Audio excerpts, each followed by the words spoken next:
Hello, everybody. Hi, Janine. Hi, Angie's. Hi, Summers.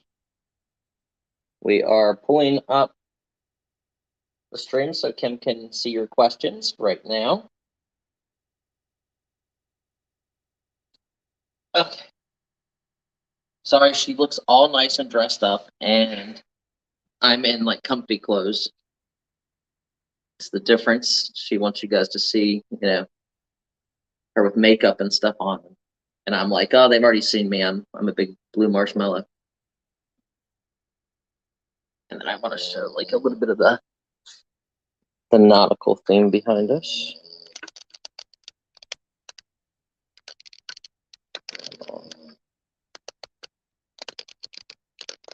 How's that look?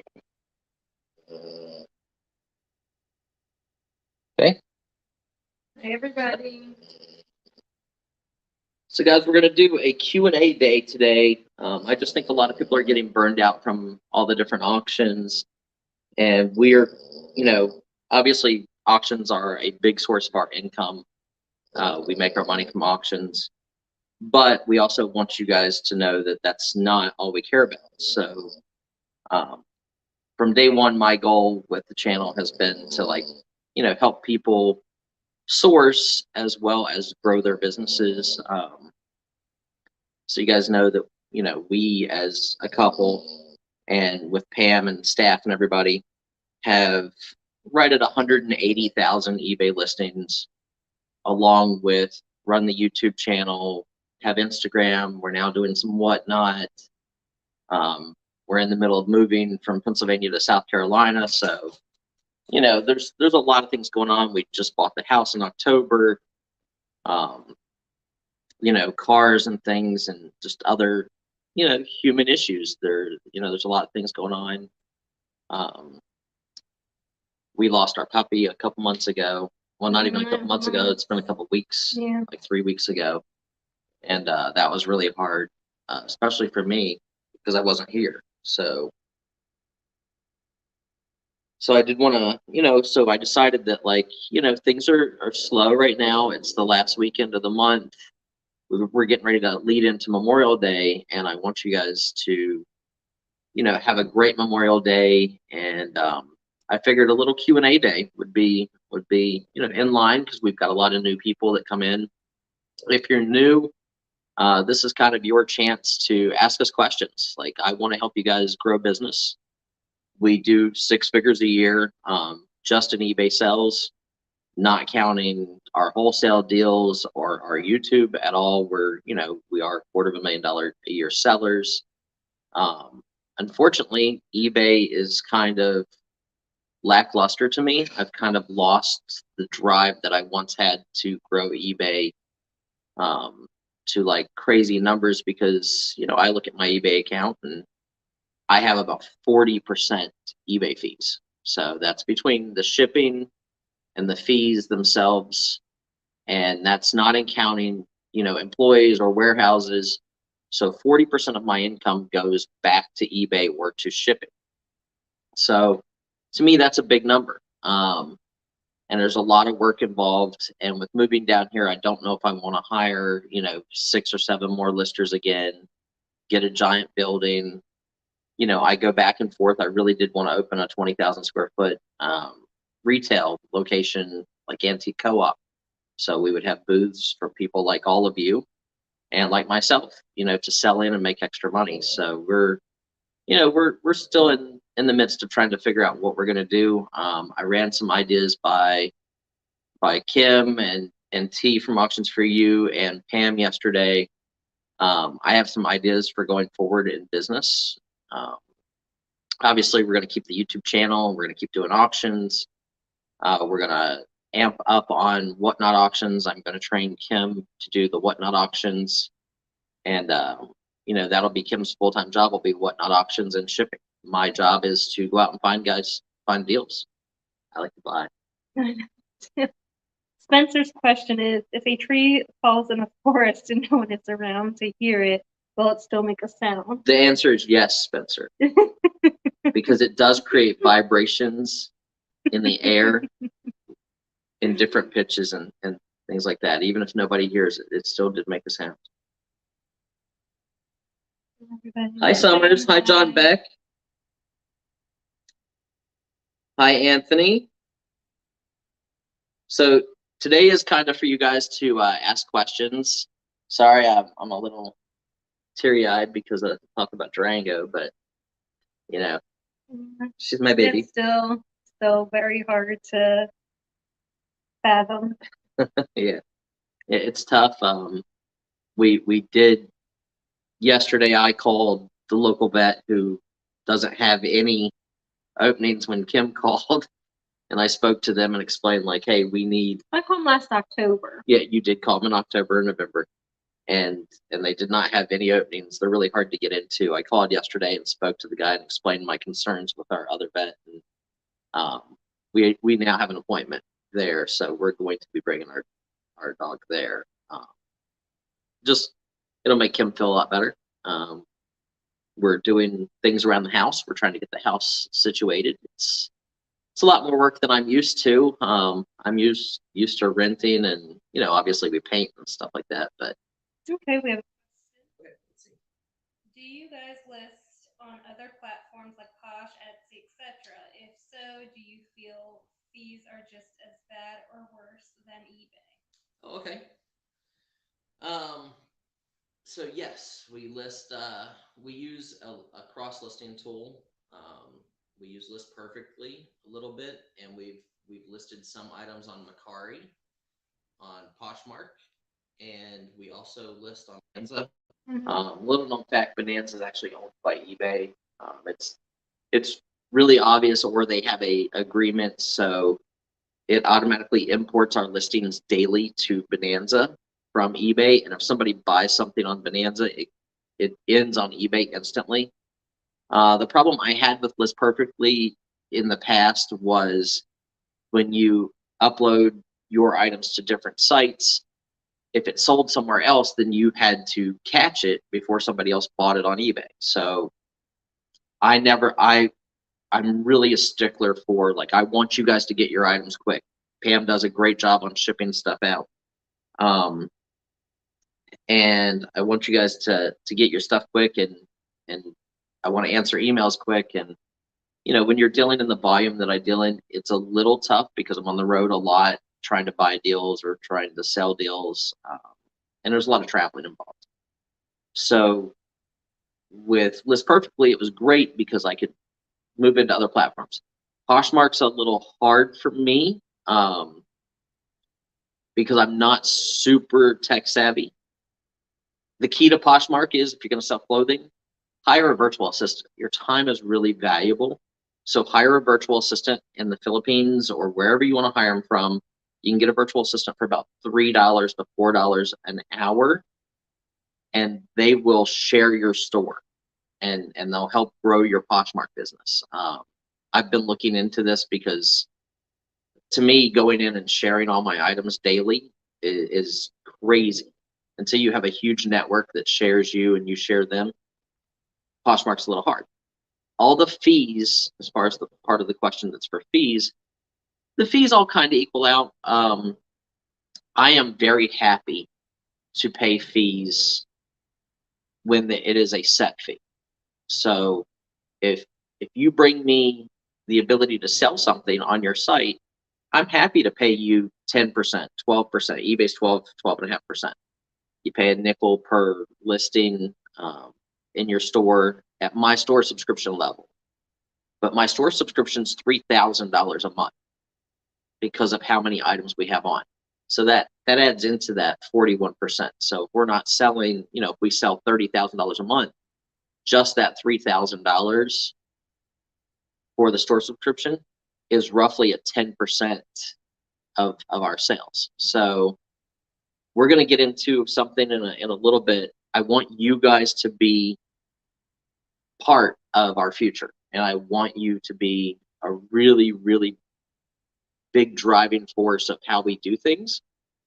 And I want to do stuff that nobody else has ever considered doing. Like, Pam and I talked about this today, and Kim and I, and T and I, and we are possibly thinking about getting rid of our eBay store. Our all 181,000 items that I've paid people to list, and bringing it to you guys at like some insane, crazy wholesale deal. I don't think we have an item on eBay for under $10, right?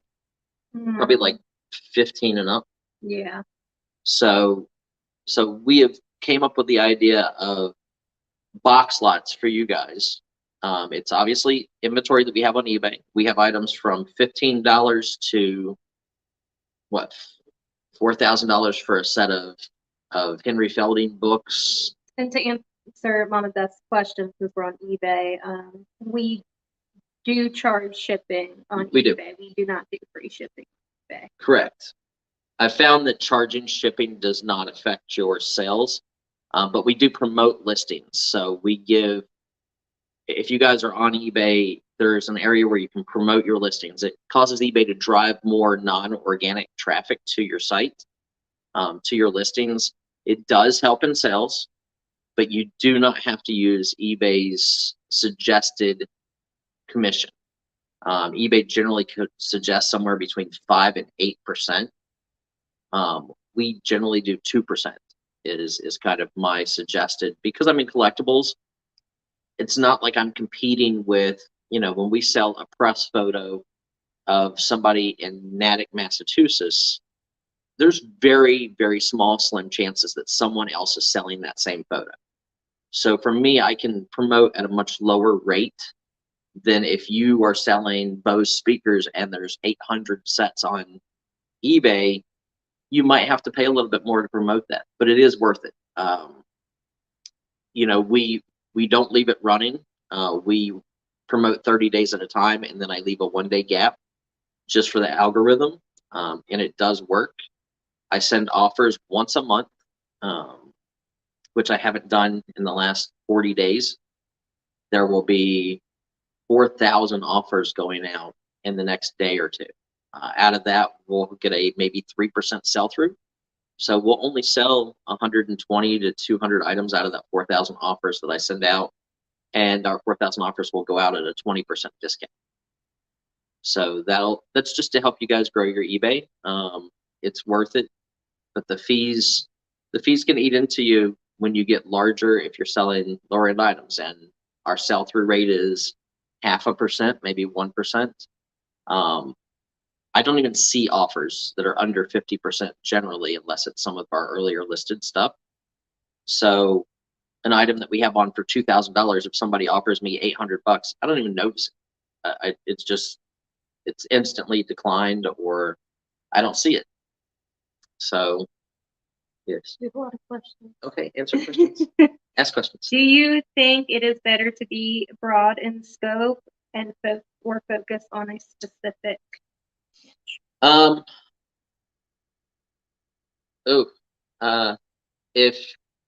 But you started it's your comfort level. So my knowledge base is better in ephemera and toys, and I deal in comic books and stuff that kids related.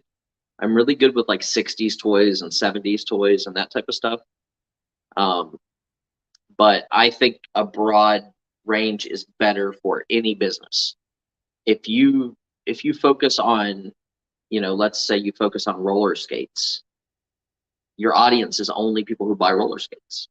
If you focus on photographs, like I love photography, so if I focus on photographs, you get a military photo of an aircraft carrier that has airplanes on it. Now you have anybody who buys airplanes, anybody who buys boats, anybody who buys military items, anybody who collects photography, and anybody who buys like vintage historical items. So you get a lot of cross buyers that way. So I think a broad scope is better, but if you're going to spend real money on stuff, like, if you're going to spend $100 or $200, know what you're buying, or at least get a lot of something. Like I like to buy big groups of stuff, so I can cost average. Yeah. All right. How do you enjoy the transition to YouTube auctions? So YouTube auctions are relatively new as far as YouTube goes. T and Donna have been doing it for, I think T said around 3 years. Before them, there was. They start what like a year before. Yeah, as far as YouTube goes, they probably started about a year before we did. Hang on. Let you sit. As you're reading questions.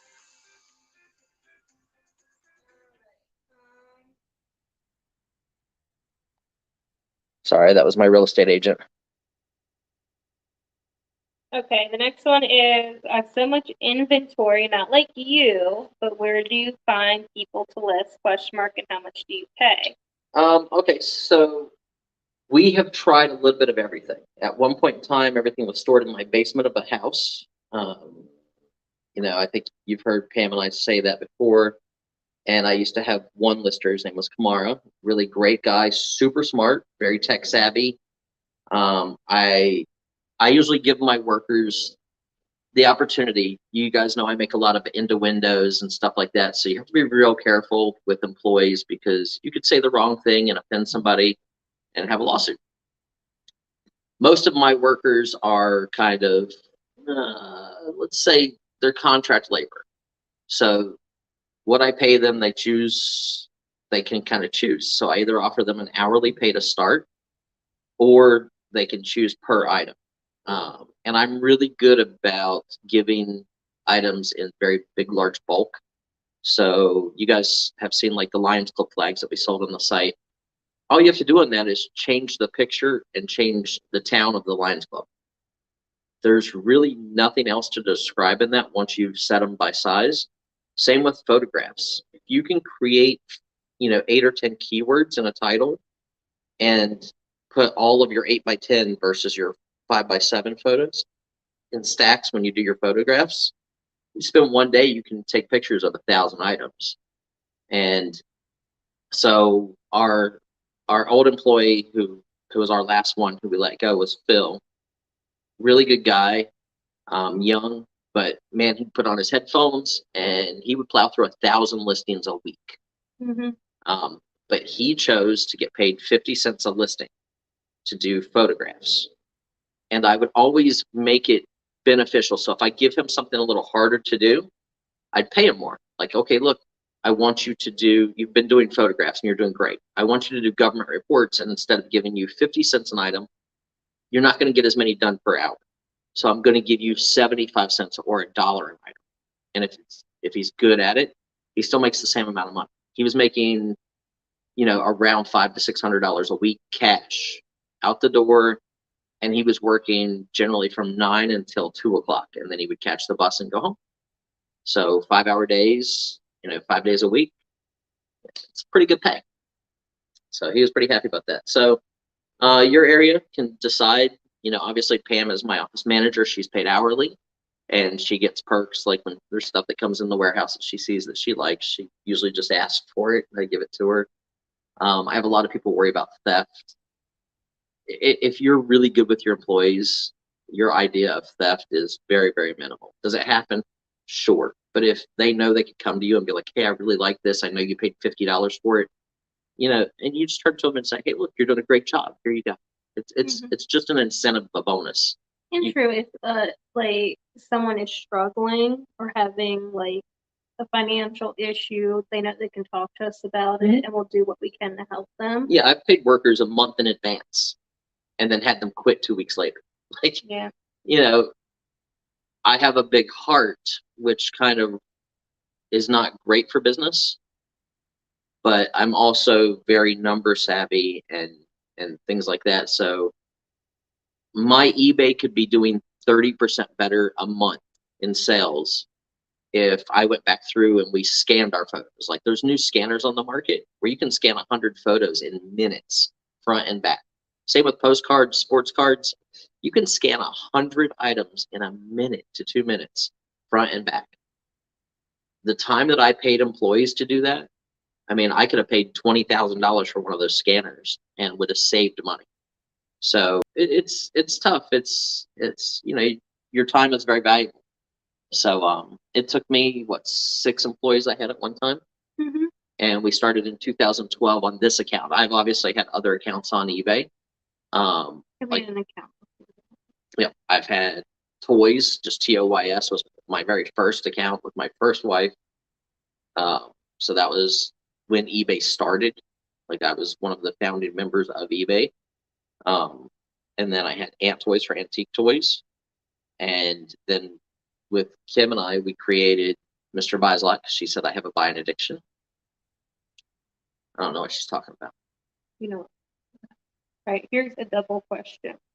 One, the tea garden wants to know how long did it take to build up to 100,000 plus listings? And the second question is, Cat D asks. When does Pam get a slushing machine? Yep. When Pam quits buying shit. No, I'm just kidding. So this account started in 2012. So we're 10 years in, and we've created 181,000 individual listings. We have over 230,000 items listed because we have quantity of some stuff. And we've sold, in that same amount of time, we've sold almost 70,000 items. Yeah, it's been about 10 years. Yeah, so we've actually listed around 300,000 plus items in 10 years. And like Brian said, we had listers. So to build up to that with having multiple people list for you doesn't take as long as if you're just listing for yourself. Yeah. Employees are definitely great. I obviously listed for myself in the beginning accounts. I was just doing everything myself very early on. And, you just give yourself a realistic goal. Do not compare your business to mine. I have a bad personality trait of like wanting to be bigger. I want my buys to be a tractor trailer, not a pickup truck. I want my buys to be a building, not a garage sale. So with that comes a lot of expenses and a lot of stress. I have all this gray hair is not just because of Pam and Kim. You did it for yourself. I know, but I look good. They both support me and are a huge part of my life, both of them. And I do thank you both. I know she's watching too. So, but I would do anything for anybody. Like I really do want everybody's businesses to get better, and times are tough right now, guys. Like there's a lot of crazy stuff going on. Like I know everybody's watching the news about the whole Texas thing, and we're worried about the war and gas prices and political things. Guys, at the end of the day, I had somebody ask me that I just sold the palette of art that, I could literally live off of that one sale for the next 2 years without doing anything else if I didn't buy anything. Press goes, LOL, we almost saw a strangulation on cam. But, I really want us to all sit back and think about like how grateful we are to have things. You have electricity right now. You have internet. You're watching us. We have the ability to make money by talking to you, and you're nowhere around us. Like we can be anywhere in the country and still be making money. So the guy that bought the art from me, his question was, well, people, you have to have disposable income to buy the type of stuff you sell. It's not needed. That's true. And he's like, so, with everything going on in the Middle East, what if we go to war? I said, well, if we go to war, I said, I'd look at it like this. If the world ever goes into a nuclear war and nuclear bombs are coming at us and hitting us and stuff like that, what does it matter? At the end of the day, whether I buy this pallet of stuff or I do not buy this pallet of stuff, if a nuclear bomb hits near me, I'm not worried about the debt that I incurred from buying the stuff. I'm not worried about what happened to the stuff. I'm not here. So I live for today because today's what's important because we don't know we have tomorrow. It's the one definite thing in life. Live for today, build for tomorrow so you're ready for it. But understand that every day that you wake up and you're healthy or that you wake up, you have it better than some other people. So you just have to push forward. Like you want your business to grow. It takes work. It's never going to just magically do it overnight by itself. It takes work, and a support system like Kim and Pam and all my employees that I've ever had. You know, I will never say anything bad about employees, and I've had some that have told me off, and then I fired them, and then they asked for the jobs back. I've had people who stole from me. Look, you know, if you need to steal from me, just come to me and explain why. Like, what? How can I help you? Let me help you. I want people to understand that, like, we're in this together, everybody. Like, it's for all of us. If your business is slow on eBay right now, look at it as a time to build your inventory on eBay. That way, when business picks up, now you have 5 or 6 times the amount of stuff to sell. So the income you don't have today or next month, you will have, you know, when October rolls around or November rolls around. It's always slower in summer. Where do you see your business in the next 5 years? In the same place I see all the marbles in my head, they're like this. Brian is very scatterbrained when it comes to that. He's not very much of a 5-year plan type person. He's more of, you know, day by day. I'm sure there's certain things that he'd like to have in 5 years, Right. but it's not, you know, it's not something he typically does. Right. So at this point, like, I've started buying stuff for eBay and kind of going more quality than quantity, where my eBay currently is quantity over quality, because in hard times, it's easier to sell a $10 item than it is to sell a $200 item. But I already have enough $10 items. So, you know, and I keep buying stuff. You know, I get calls every day. I got a call today from a watchmaker, you know, collection, and it's like all the bands and the tools for fixing watches. And I'm talking high-end watches, tags, and you know, other good genuine leather and crocodile and stuff like that. And I originally wasn't going to buy the deal. So I called a buddy of mine that's a jeweler and said, hey, look, you know, this is how much the deal is. If I buy this deal, will you look at it? Would you buy it for this price? And would you look at it and give me a profit if it's worth it? And he said, yes. So I bought the deal. Hi, Kyle. And, you know, I'm gonna have faith in him. He's a contact. He's somebody that I trust. So I'll send the stuff over to him. I'll lay out my money up front. I know I'll get at least my money back. And then if he finds good stuff, he'll give me a bonus. And it's a no risk other than laying my money out for a week or two. All right, Kat D has a question for me. Okay. Kim, how do you put up with Brian? Ah. The answer to that It's like is a dream. it's a two-parter, okay? Medication is the first thing. And 2, Therapy. well, I guess there's 3 things in therapy.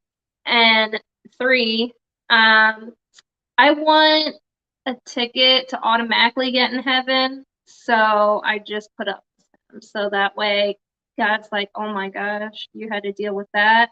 Okay, you're in. And then it's good. Should never ask for salvation due to helping others. Jeez. I'm not asking for it. He's just granting it. Should go granted either way. Let's see here. Have you used the people over in the Philippines for any of your? I have not. Pam, also, if you want to come in, let me know that you're in the She's in. back room. No. Oh. That she's in the back room, and then I can put her on camera as well, in case you guys have questions for Pam. Hi, Kyle. She's packing and shipping now because she won't be in tomorrow or Monday. She's got a 4-day weekend.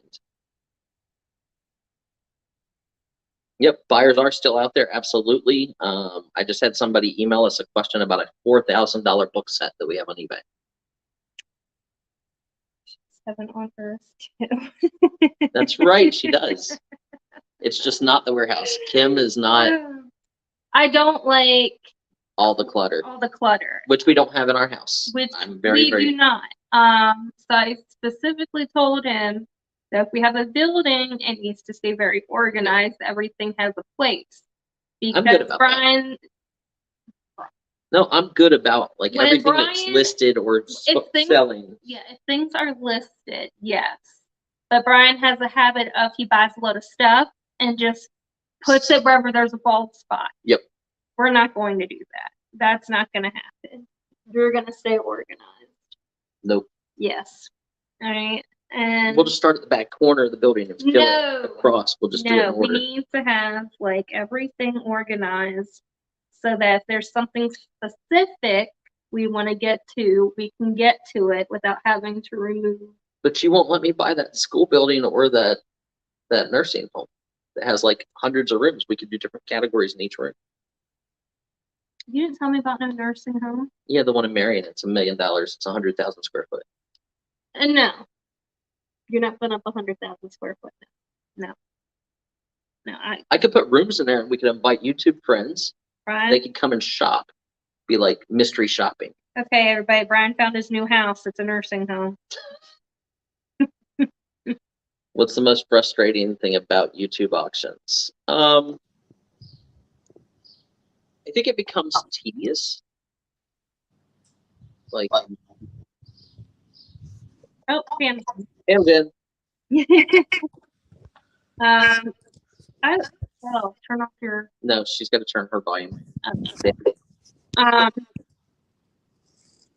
Frustrating thing. I think, like, as a business perspective, I think it's, sometimes it can be really slow and sometimes it can be great. So I think it's, it's difficult right now at the market because sometimes. He said non-payers. I agree too. That does become frustrating. Doesn't happen that often. Like our YouTube family is really awesome. Like we have some people who are a little slow to pay. And it's the most frustrating part for me is if you haven't paid your bill with me in 2 weeks or 3 weeks and told me that like you're having a hard time right now, and then I see you in somebody else's auction and you pay and you buy and you pay instantly. It's kind of like slapping me in the face. It's like, hey, I know I can take advantage of you, so I'm going to. But I have no problem with, telling people. No, Pam's on. Yeah, she just turned off her camera. Oh. She has her volume on so that she can ask me. My wife that's guiding her future order husband. So you guys balance each other out, which seems great.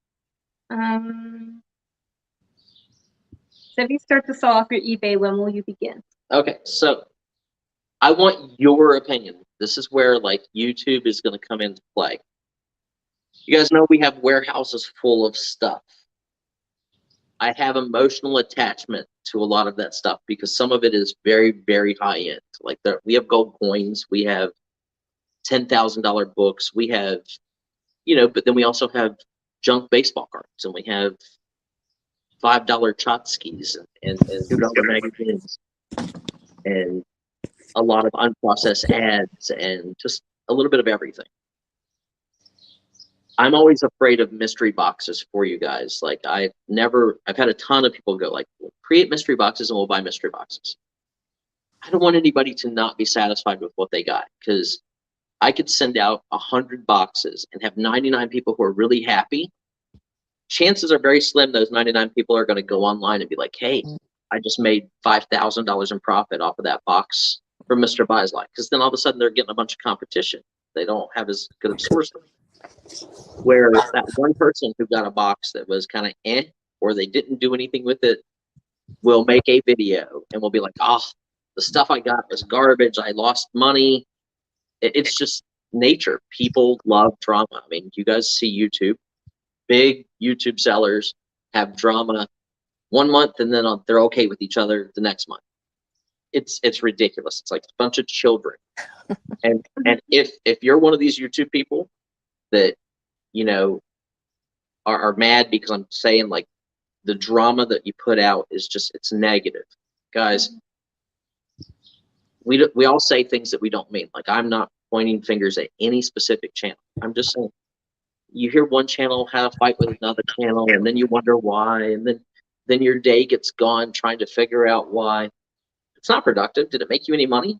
No. And then you try to get people to side with you and not, talk to this person or that person. And it's just ridiculous. It's a business. Yeah, this is a business for us. This is not like, I'm not having a party and we're having a rave and we're playing some music this and is we're, like this is our bread and butter. This is what we do to make money. This isn't like, we don't, I mean, I used to work, another job, but this is, would your doorbell thing go off?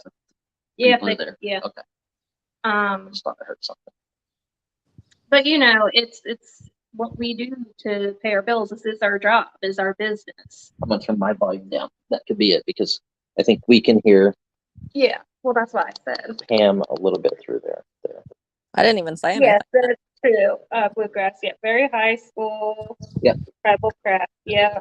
Yep. No, that's never gonna be us, guys. Look, if we have a problem with somebody, or you have a problem with us, email us, tell us. I'm a man through and through. You talk to my face. I've had people threaten to kill me.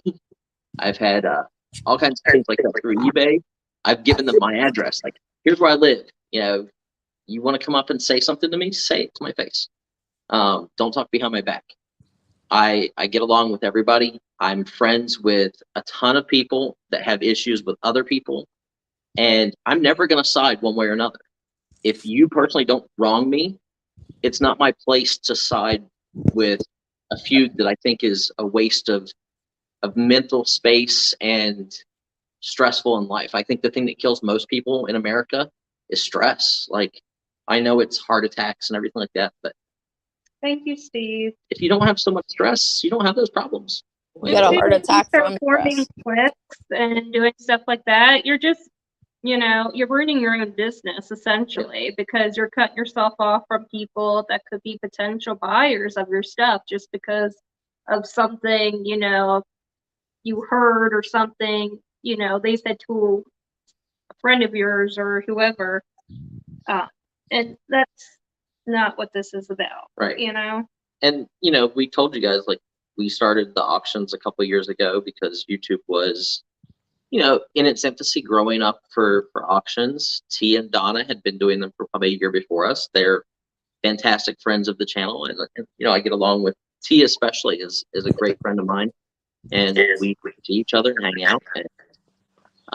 But there's a lot of channels out there who are like, oh, well, you shouldn't talk to them because they went live when you went live. Or guess what? As more and more channels have auctions, you're going to overlap each other. Hey, Nancy. People that want to say hi to you or want to come in and see what you have to sell are going to come in and see what you have to sell. yeah. If I give you guys a preview of what we're going to be doing, which is why we're doing this, then you know what to expect. If you want to go buy clothing, I'm probably not the person for you on a day that we say we're selling glass. And we try to tell you in the title what we're going to try to bring. So that there are other options out there. Like, look, if T went live right now and you guys wanted to be shopping instead of it, doing a Q&A with us, I would absolutely be like, hey, go over to our friend's T. Like, she has great stuff. She's a great person. We absolutely support them. And there are times whenever Donna and T and us, Pam, myself, will run into each other. It's fine. Like, we have no animosity between each other about it. Cat. We try not to, and we're really good about it. But West Coast too. West Coast people are different. They have different schedules. Some people are sleeping. Some people are at work. And it's like, at the end of the day, it's not all about money to me. It's just not. Life's too short. Gail said that it really does suck though, spending a lot of money expecting to get resellable items to recoup your money, and then you end up getting crap. Right. So that's the mystery box aspect. Yeah. So that was why I never sold the clothing, all the New York clothing to you guys. I had probably 40 of you reach out to me. And I said, look, if we were going to sell these boxes of clothing, it'd be $150 a box. And we had like 300 boxes. So you're talking $45,000. I sold the entire deal for $15,000. So the reason for that was it was going to cost us $50 a box to ship. But if you open one of those boxes and you've got a pair of, Pam, I think what was in that one box of shoes? It was Louis Vuitton. Yeah. There was, who else? Ferragamo. Mainly Ferragamo. A lot It of was them. the whole box was mainly Ferragamo, Mm. and then there was a pair of Louis Vuitton loafers in the top of it that sold results at $500 and $600. That box was probably a $3,000 to $4,000 box retail. Mm-hmm. But then there's boxes that we opened that we didn't either know the brands, or they were Gap or Gap Kids, or mall brands, where they worth $150 or $200, sure, over a long haul. So not every box was going to be a winner. So this brings us to the idea that I'm going to approach you guys with. I Hey, want Janine. to, and I do this about every 10 years or so. Pam could tell you I've done this in the past.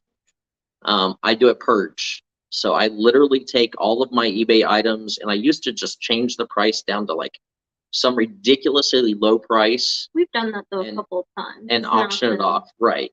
But we usually do just like a small Yeah. amount. Yes. So with YouTube, it allows me to do this. So you guys can go to my eBay. It's Mr. Buysalot, just MRBUYSALOT on eBay. You just click on advanced search by seller. You'll see we have 181,000 listings. What I'm thinking of doing is I'm either going to offer boxes out. They'll probably be right around $300 with free shipping. We're going to offer out 1,000 boxes. The reason for that is our house is $300,000. It's real simple. I want to pay off my house. A lot of people are like, oh, why would you do that? It's such a low interest rate. It's like a loan, really, really low interest. Because it's stressful, guys. I still owe somebody money. I don't want to. But I have $8.4 million in inventory on eBay at my currently listed prices. So we can either make boxes that are a specific size of 12 by 12 by 16 or 16 by 12 by 4 if we're doing magazines, and it just depends on what we're sending. And we can tell you, hey, every box that you buy will be a minimum of $500 in resale value, with potential of having $2,000, $3,000, $4,000 in resale value.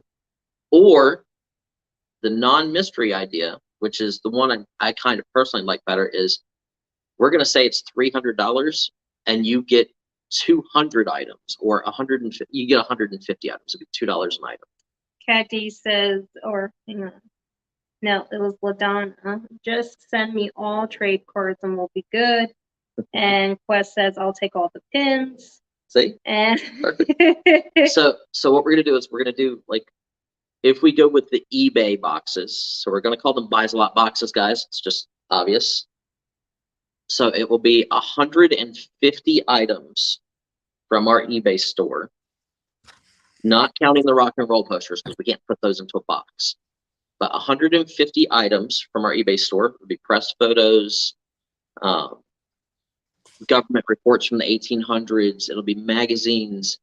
Somebody will get that $4,000 book as one of their 150 items. So get 149 items plus a $4,000 book set in that box. And the reason that, we're doing it that way is because if you guys go on eBay, you can You'll see see what we have. And, Yep. what we have them listed at. And, Yeah. that way you don't feel like, there's any chance you're going to lose. yeah, And I don't want you to ever lose, because everybody in the auction business has to understand one thing. If you're selling to a collector, they're buying it to put it in their house. If you're selling to resellers like I sell to, a lot of you guys are resellers. You guys are buying it to try to make money. What are you going to do with that money? If you make a lot of money on something you buy from me, what's going to happen? You're going to come back and buy more stuff from me. It's a symbiotic relationship. It's how business should work.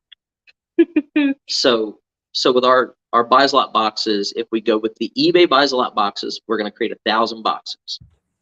It will literally clear out 150,000 items out of my eBay store. Boxes will be $300 shipped in the US, and I will choose 150 items. You might get 100 press photos. You might get 30, government reports. You might get 10 magazines, and then you might get 2 pair of shoes. I don't know yet. Like, we haven't quite figured out how to deal with like pulling down the inventory as we sell it, because it's really That tough or- to do that. yeah, we would probably have to pull it down first and then put it in boxes. Yeah, But we would like, what happened is if I have somebody order 10 boxes, then I know I can pull 1,500 items. Yeah. And we would just pull down, specific right. 1,500 items and fill those Yeah. boxes. So if that's obviously what we decide to do, just keep in mind it will take a little bit. It'll take a couple of days for it to, for us to Happen. send it out. Yeah. Like it's, because we And- have to take the time, make sure we end it on eBay so that we don't have an eBay customer that's just appointed when we have to cancel an item because it's not there. And obviously that looks bad for us on eBay. Right. And you guys will see we have Burberry jackets. We Mhm. have, I don't know if we still have Chanel bags or whatever, but we have Chanel, but we have Prada. I think we have an Atlas on eBay for like $18,000. That's an item, guy. That's one item that will go in somebody's box. Someone said that they'll take the $4,000 book. Yep. So, and then Random, Brian. Make sure you it specify. will be random. Yeah, it'll just be random. Yeah. I'm not going to play favorites, but We're not we're gonna also take going requests. to give as a bonus. Every box will have a ticket in it. Not for the auction. You're not going to get credit. Nothing like that. You're going to get a ticket. We're kind of We get a golden ticket? We get a gold. If I can get them made out of like a golden ticket, we can do golden tickets. Okay, sweet. And we'll do like 5 golden tickets somewhere. Those 5 golden tickets, guys, one of them will be for the graded Michael Jordan 8 card. Everybody will get a number is what's really going to happen because I want it to be fair. I don't want there to be any possibility of people thinking it's rigged. So you will get a ticket with a number on it. And then once we've sold all 1,000 boxes, we will go live. We will turn a computer to the screen. We will have it randomly generate a number between 1 and 1,000. If it calls your number, you will have a choice of 5 or 10. I think we'll probably do 10. We might even do more. Who knows? But it will be stuff like some of my graded comics, the stuff I've been buying for my own investment. We have 3 Jordan rookies that are all graded. One's an 8, one's a 7, one's a 5. I'm going to regrade the 5. It should come back a 7. Those are all $6 to $10, $12,000 items. And those are just going to be a throw-in. You're also still going to get 150 items from our eBay store that is a minimum of $1,500 in value. So and the reason I say $1,500 is because our press photos we have on at $17. I take offers generally around 11 or 12, usually 12 if they're only buying 1, but anything over 10 I actually consider. So I'm going to say those are $10 items. So if you get 150 of those, you're getting $1,500. It's 5 times your money in value versus if it's stuff that we haven't put on eBay and we've never done anything with, then we're only going to tell you that like boxes would be 500 and up in value based off of my own knowledge. So I really like the eBay boxes better just for you guys because it's more of a guarantee, more of because we know what the stuff is and what it sells for because we've been selling it. Right. And I don't have big buildings down here, so it's really hard for me to manage. Like I'm buying a bunch of stuff and Pam is going crazy. She's up there, probably pulling out what's left of her real hair. And because there's a lot of stuff going into the warehouse. I mean, you guys saw what we bought recently. And like I emptied out 4 truckloads of stuff when I was up there. I did 4 trips in a box truck, emptied out the building. And Pam, how full is it now? It is too full, overly full, fuller It's than when back he to like left. what we got rid of, we probably got back in. Yes, then some. Yeah, and some of it's not small. Some of it's not items that we can ship. So we've got to figure out ways to do things there. This Tea garden. house said I had the post office lose my box from you. I was more upset over it being one of your boxes they lost than I was everything. Tea. They lost it. Apparently, that's what it says on this overstuffed house. Oh yeah, yeah. That would actually be a tube. It was rock and roll posters, and I'm gonna see which rock and roll posters it was. Please file a claim with the post office for either, because it does show it's delivered. Please file a claim with the post office for either stolen or lost items, and send me a picture of that claim. And if I have those posters that you bought that we shipped out to you, because I know Pam shipped them, I'll replace them for you. I'll give them to you because the post office will take 6 months to take care of it. But you definitely need to file it because I want the post office to know that they're messing up. Tea Garden's asking, how will you decide what items go in the box? It's going to be a random choice. It'll be, however yeah, it feels. it'll be just so, like, you know, if we sold 10 boxes overnight, Yeah. you know, I will literally go out, and so our press photos are done by employees. So we're really keen about keeping a nice strategy and a nice order of things. So when we had a lister named Lori. So if you look at our eBay listings, you will see LPP. Those are Lori's photos that Lori listed that I just gave her a stack of photos and she did the work. So I will just go through and end all of the LPP photos at one time. That way I'm not selling you something and then it sells on eBay and then I have a problem. But then I can strategically pull down certain amounts without sending out items that we still have on eBay. And then you're competing with us anyway on items that we no longer own. So I don't want that. I don't want a bad reputation, because we're going to keep eBay. We're going to keep the business going. But I want to do something that invigorates me. I want to feel like we're recreating again and again and again because it's exciting to me. And I want to make sure that, you know, our bills are paid in case anything ever would happen to me, then Kim and Aiden would be fine. And, you know, my kids would be fine. I always want that to be, you know, them not to be left with a bunch of stuff. That's Kim's biggest fear is something happens to me and then she's got to figure out what to do with all the stuff. Yep. Tea Garden has lots of questions. You can ask as many questions as you want. He's not absolutely. worried about it. And again, guys, I am here to help you guys grow. I know that this kind of turned into letting you guys know what we're planning to do. I do want you guys to email me, though, your opinion if it is going to be, or even comment on below this after this comes up. If you would rather have eBay Buysalot boxes or if you'd rather have miscellaneous Buysalot boxes from the back of the warehouse, stuff nobody's ever seen, stuff even I haven't seen. We have millions of items, so it doesn't really matter to me one way or another. I just feel like the eBay boxes are more of a guaranteed value for you. And yeah, I was reading your question and some of the answers to your question. You said, can you sell mystery boxes Yes. on eBay? I'm asking to protect you. I think Etsy allows it, but for some reason I thought you couldn't.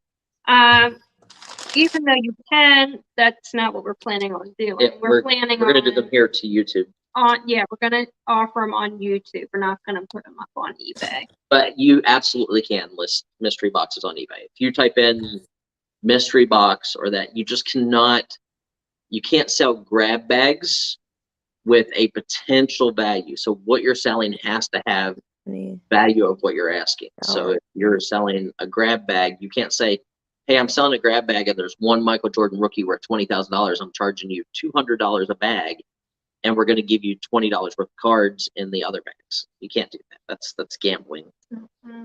Overstuffed House said that We're no gambling. That he did that. He's waiting for the investigation. Okay.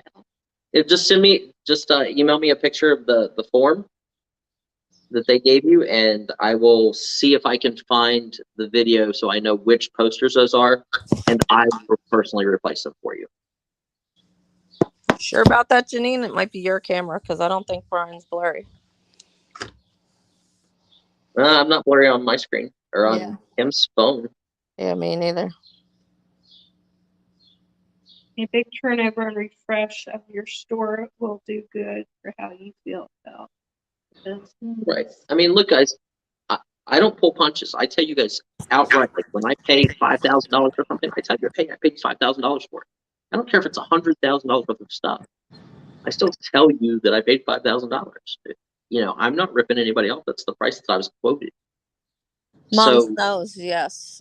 That's Brian's concern. It's very much a concern to him. Just so you know. Maybe then I'll stop buying. Do you do any soaring online? Do I do any? Oh, so Paul is asking if I do. I think he's asking if I do any sourcing online. Oh, sourcing. Paul, I actually buy at YouTube auctions, just like you guys do. I buy at some Facebook auctions. I was doing Facebook before YouTube for about a year and a half. So I was doing Facebook live auctions a year and a half before I did YouTube. So I've been doing it like 3.5 to 4 years. And we may actually get back into doing some more Facebook auctions just to kind of cross-populate and get some of my Facebook buyers over to our YouTube channel. It just keeps everybody's like, oh my gosh, so-and-so didn't show up and your stuff brought nothing. Well, guys, there are bigger buyers who have bigger budgets and who are willing to gamble more. Your sound went out. Those people will be in and out, but we still have our auctions every day. And Pam will message me at the end of the day and she'll be like, I'm really sorry. I hope you weren't mad about like what I sold today or something like that. Because she knows that I spent $3,000 on the last 2 loads of stuff that went in the warehouse. But Yeah, we your brought it mic to you went. guys yesterday for $10 a lot. And I will lose thousands of dollars if it does not get other bids. Obviously, the best items will come up later or whenever I'm able to help sell. But, it all boils down to I'm willing to risk everything on our social media and on being good at sourcing, as good as I think I am in my own head. I think that I buy correctly. Do I make mistakes? Sometimes. Pretty rarely anymore, but sometimes I do. In buying, sometimes it takes a lot longer to get our money back. But I'm a real good guy about like, I'll buy a truckload for $10,000. As soon as I sell 10 grand worth of stuff, that truckload is I'm on to buying the next truckload. Hey, Or Paul. even if I haven't sold the $10,000, I'm on to buy the next truckload. Yeah, that would be more correct. The art of reselling, even if he went out of the country on vacation, he'd still find a way to buy stuff and somehow bring it back here. I actually have 2 people in Japan offering to send me merchandise for me to sell to you guys. See? And they're just people who have found our YouTube channel and my eBay site, and I do have a couple customers in Japan that have confirmed that I'm legit. So, I have access to stuff in Japan.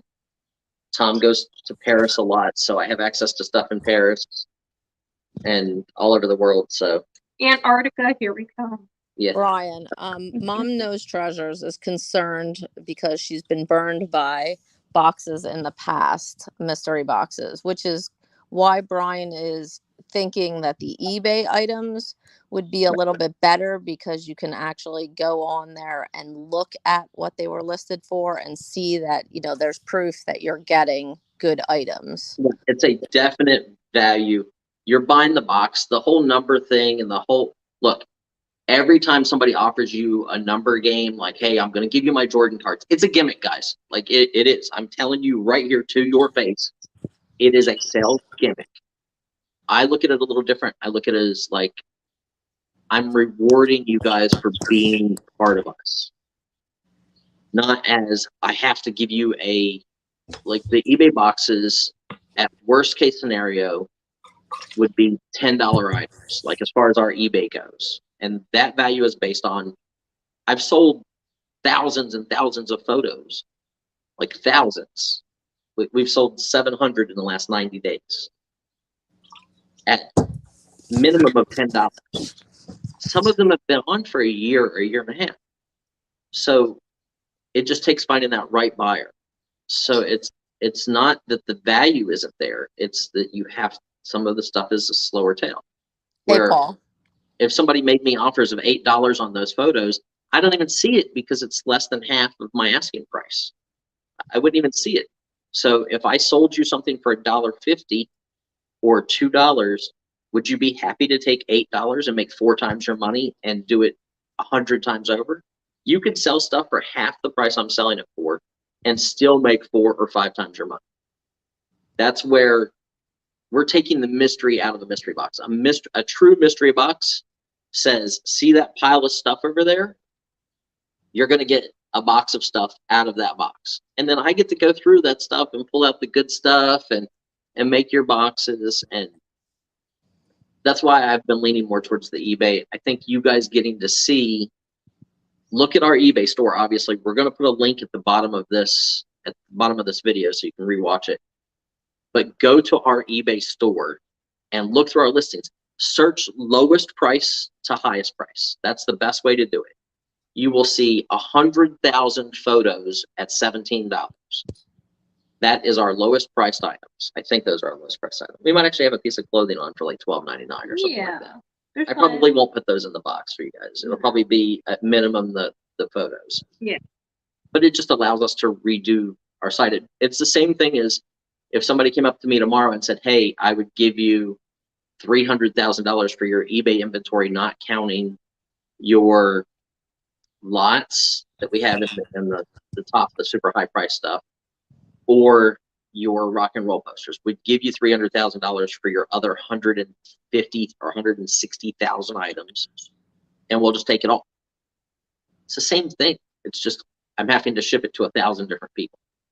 And I would take that. Like if it didn't include the rock and roll posters, we have 2 listings. One is for everything in our eBay store at $800,000. That includes the rock and roll posters. And we have one listing at like 200 grand that is for a movie deal. That's obviously not, you're not going to get all of that as counted as one item. I may throw you movie posters from that deal, and they would count as one item per movie poster because we can fold them flat. They can go into a box. But you're paying $2.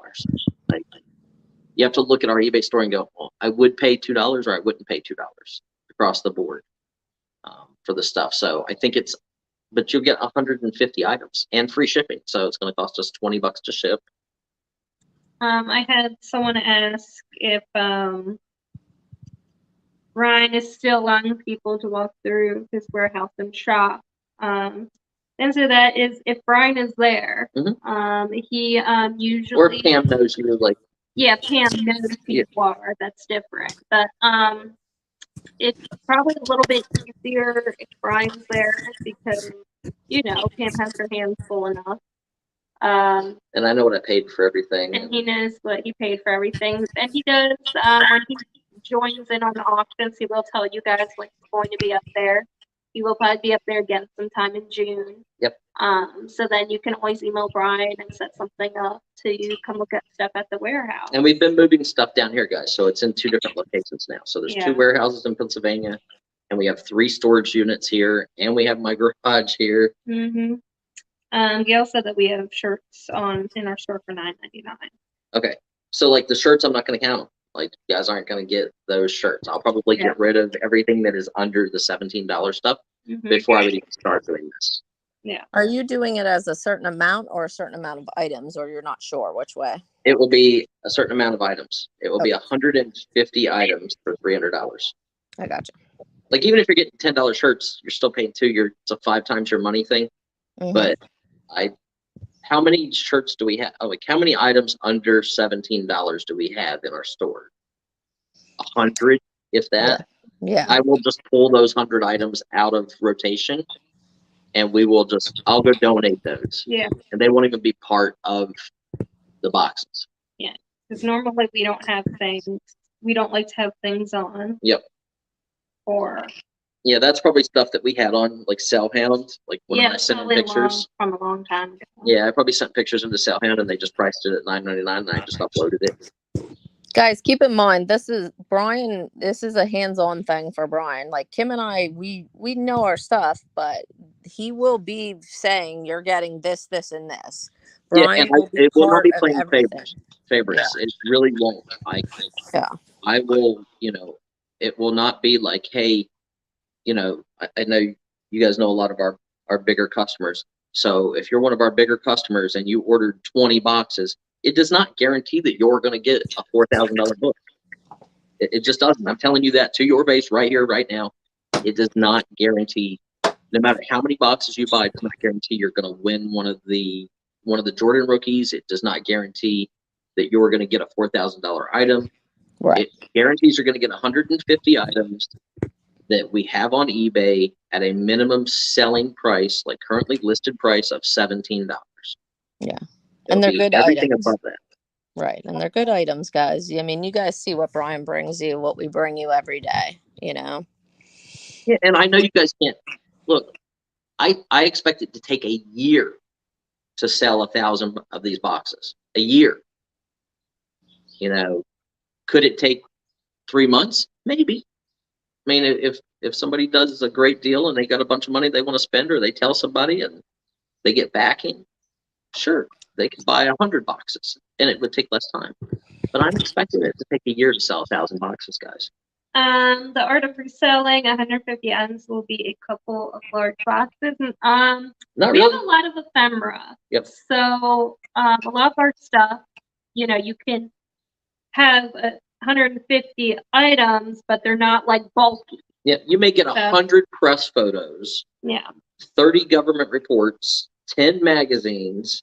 Right there's 140 items that I could fit in this much space times the size of the magazine, guys. Anthony, fly out here and rent a truck and drive it back No, home. you said it was There you go. no post over stuff. You're saying postcards, but the email you sent to me said that you were missing 2 rock and roll posters that you received the other box with the postcards. We'll email each other. Yeah, just Yeah, email. why don't you email and you can handle that off here. Yeah. Full-time reseller. We would be more than happy to sell you big lots. Brian has. Where are you located? California. California. Yeah, that's Anthony. That's Anthony. Yeah, you're always welcome to fly out. ABE Airport is near the warehouse, or Myrtle Beach Airport is near where we're at here in South Carolina, and that's where all the eBay inventory is right now, except for our rock and roll posters and our movie posters are still in Pennsylvania that Pam ships out. All the clothing is here now. All of the photos are here now. All the government reports are here now. All the magazines are here now. All the flags are here now. Well, Striker the wants to stuff know. at our house is pretty much set up. We're still looking for an actual warehouse. Keep it up in the warehouse. We have stuff.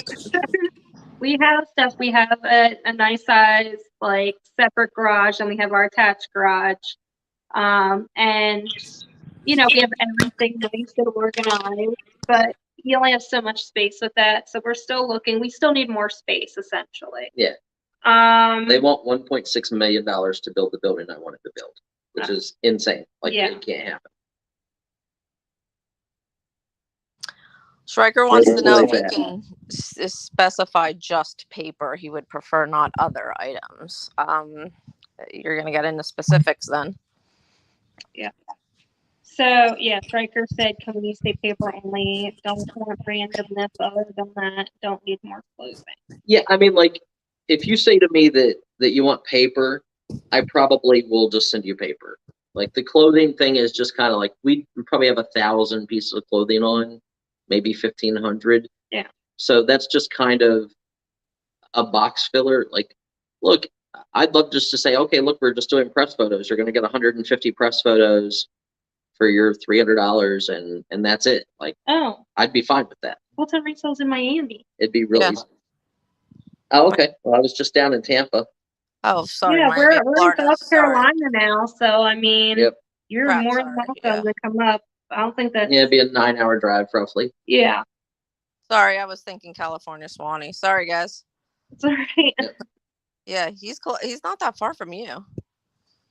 Yeah, no. So Miami is about 9 hours, 10 hours south, because it took me 7.5 hours to get to Tampa. The art resale wants to know, where are the toys at? We actually don't have that many toys on eBay anymore, guys. I've sold them mostly through here.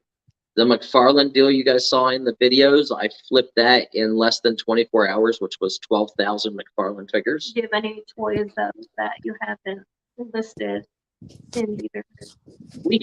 We have other carded figures and stuff that are not in any idea of where they're at. Like, we have millions of items up north that I've bought over the years, and I don't know what's in there. Like, I mean, I know I have vintage Star Wars, and I know I have things like that, but that's why the difference is you are getting 150 items from eBay versus a minimum of $500 in value to do random boxes. Like, so the way I would do it is like, if you bought a random box at $300, if that's the way we went, and I found, a boxed Megatron that was still sealed, that may be the only thing you get in your box. That's an $800 to $1,000 piece at minimum. It might be a $2,000 to $3,000 piece. If it was great, that might be what you get for your $300. You may get one item. Where with eBay, I can say for sure you're going to get 150 items. They will be less valuable, but as you guys look through our list on eBay, you'll see there's items that are 100, 150, $200. Cookie jar. We just sold something today for $300, plus $50 shipping. I just had somebody ask about that $4,000 book, that set of Tom Jones from 1749. We have, we just sold that Cocorico magazine book for $6,000 recently. Like, there's stuff like that in our eBay store that's going to go in these boxes. It's going to be counted as one item. If you're one of the lucky people that get that, like, I'm really happy for you. I would love if you came back on and was like, I got the $18,000 book. That's great. I want you guys to do that, and I don't want other people to be upset. Like, it's just going to be something random, but it will be everything in our eBay store except for the collections that you see. Like, obviously the $200,000 collection of movie letterhead is not counted as one item because we have each one of those items for that collection listed.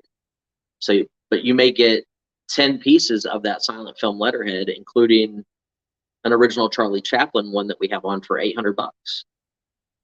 To me, it's all just numbers. It's all just stuff. I want you guys to do well, because then you're gonna, if I send you a box and you make $2,000 out of it next week, you're gonna take that $300 box and you're gonna come back and buy 5 more boxes. It's easier for me to sell them that way. So I want you to make money.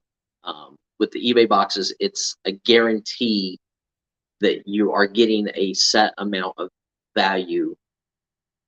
I just can't guarantee how fast your turnover will be. The more profit you want to make, the slower you will sell. If you're happy to sell my $17 photos at $8 and you put them on at 10 instead of 17, you'll sell them faster than somebody else who puts them on at 20. It's just it's the way things go. So full-time reseller said he's going to email you. Overstuffed house, shoot Brian an email, that way we can get everything sorted out. Yep. The Tea Garden said, question, we let Pam dig around way back in the warehouse to find items you have forgotten about to sell on YouTube, asking for rent. We do that now. Like, literally, people sent me, so the last 2 loads you guys saw, people send me random pictures of stuff in the back of their truck, and they're like, okay, look, we want $5,000. I negotiate the deal. I pay $2,500. I just tell them to drop it off with Pam. I didn't see any of those Christmas ornaments that you guys saw the other day. I don't see probably 60% of the stuff. I base my buying price on what I did see and what they're telling me is in there. Sometimes that's not the best way to buy, and we will lose money on some things. But yeah, Pam pretty much does go into the warehouse and just kind of grabs all that ephemera that you guys see her selling in Build-A-Trays. I haven't seen any of it. I haven't looked at any of it. There's really, as far as in the back of the warehouse Tea Garden, there is a lot more ephemera boxes than miscellaneous items, really. I mean, believe it or not. There is some miscellaneous, but it's huge stuff that we won't bring to the auction because we don't ship that stuff. Right. So, but there's a lot more paper stuff back there. And Brian will be up here in June. And then we will be pulling some of those boxes to the side, and he'll be saying, just sell it, sell it, sell it, sell it, sell it. Unless it's something that he has put away for personal, for later in life, which there are some of those things back there. We will be selling other stuff. There'll be other stuff, guys. Yep. So. Yeah, I don't know what. So let's say we have a couple million items in Pennsylvania. Mhm. I don't know what 1.99 million items are out of that.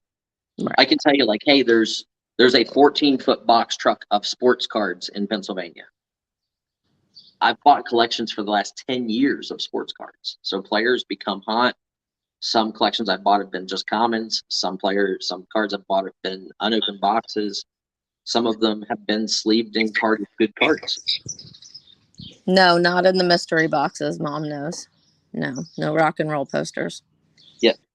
No rock and roll posters in the mystery boxes for the simple fact that they have to go in a tube. So I'd have to literally be sending you 2 packages to make up for the 1 package. And I could never sell, like, the rock and roll posters. I've spent, when I bought that deal, it was $150,000 to buy that collection. So we are currently working on other ways to sell the posters, like live auctions across the U.S.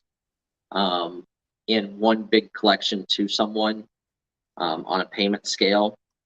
And so we're doing those a little separate. That's why I said that those are the one thing that would not be included. No Other than worries. that, all the individual items would be part of the possibility of you getting, and then everybody would get a number on their box, and that number will, a random generation, once we've sold 1,000 boxes, will get you a prize. And that prize will be the 3 Jordan rookies that I have, some of the graded comics I have. I have, other high-end items that aren't graded that are still $500 or $1,000 items that we'll just randomly give people as a thank you. I'm going to have t-shirts made up, guys, that will be Mr. Buysalot shirts. We're probably going to, add those into boxes as well. Just 1 per person. I don't need to send you, if you buy 10 boxes, you don't need 10 t-shirts. Bluegrass wants to know if you can buy them. I think you need to get that nailed down You could, first. yeah, you can just, I suggest anybody who does have an interest in those kind of boxes, email me and just let me know that you think the eBay buy boxes versus the mystery buy boxes are better, because I have a really hard time with mystery boxes, because I don't want somebody to get it and go, well, I don't agree that it's $500 plus in value.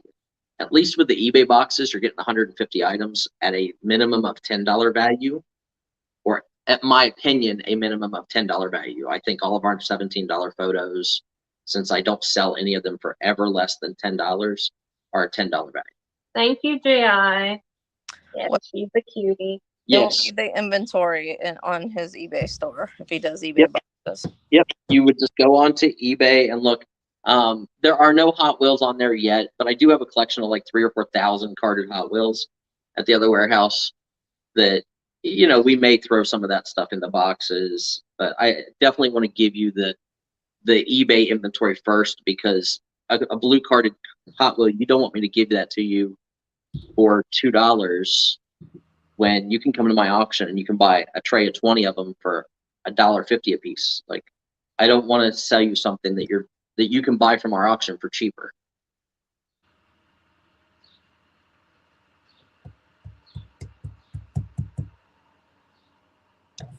Overstuffed House says eBay boxes sound good. Yeah. They like their doggy. Yeah, I said yes, she's very cute. Super cutie. Oh, awesome, Quest. I'm really glad you've made money on the stuff you've bought. I mean, I know that there's people in here that have bought items that they've done super well with. And I want you guys to make money. I know in the very beginning we sold some photo albums, and somebody came in and said they got $3,000 for one of the photos in one of those albums. Great. You paid $200 from us to buy a photo album that I didn't research and I had no clue, and you got $3,000 for one photo out of it. Awesome. Yeah, we know most of our people Come back and buy more stuff. Resellers. Yep. So we're happy when you make money. Hey, Joyce. Hi, Gail. So we'll probably start doing those right after I get back from Pennsylvania. I think it'd be a good time for us to start doing those, because my birthday's coming up in 2 weeks. My son's flying down. His birthday is the day after mine. My dad's birthday is the day before mine. So we're having a birthday party. I'll obviously be in Pennsylvania. So probably around the end of June, we'll start doing boxes. I just want to start getting the word out there that we're going to do it because it's going to take coordination, and it's something I've never done before, guys. Like I've really never done this, and I have to be careful how I do it because I've got to keep my eBay store running because I'm obviously paying eBay $3,000 a month plus, you know, their percentage of sales is another $3,000 or $4,000 or $5,000 a month. So, you know, I'm giving them $7,000 or $8,000 a month. So we're keeping eBay running while this is going on. But every day, if we sell 10 boxes, I'm pulling down 1,500 items. So you'll vastly, as we sell a bunch of boxes, you'll see our number go from 181,000 listings down to just the rock and roll posters. Is kind of ultimately where it's going to go. Yes, Kyle, you have to sell some of your items. Get with me.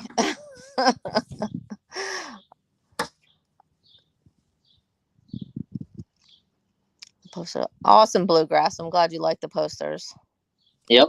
I appreciate that. I mean, look, we sold lots of posters. I just sold 2 more lots yesterday. Pam probably packed them this morning of the German rock and roll posters for $100 a lot for 7 posters or 15 posters, spending like $7 a piece. And so that I wasn't competing with you guys, I still have 9,000 of those posters. I pulled my listings from eBay. And I'm not making money on those posters sitting there now because I didn't want to compete with you. And I feel like that's the fair way to be in business. I don't want to be your competition, guys. I want to be your supplier. I want your business to grow.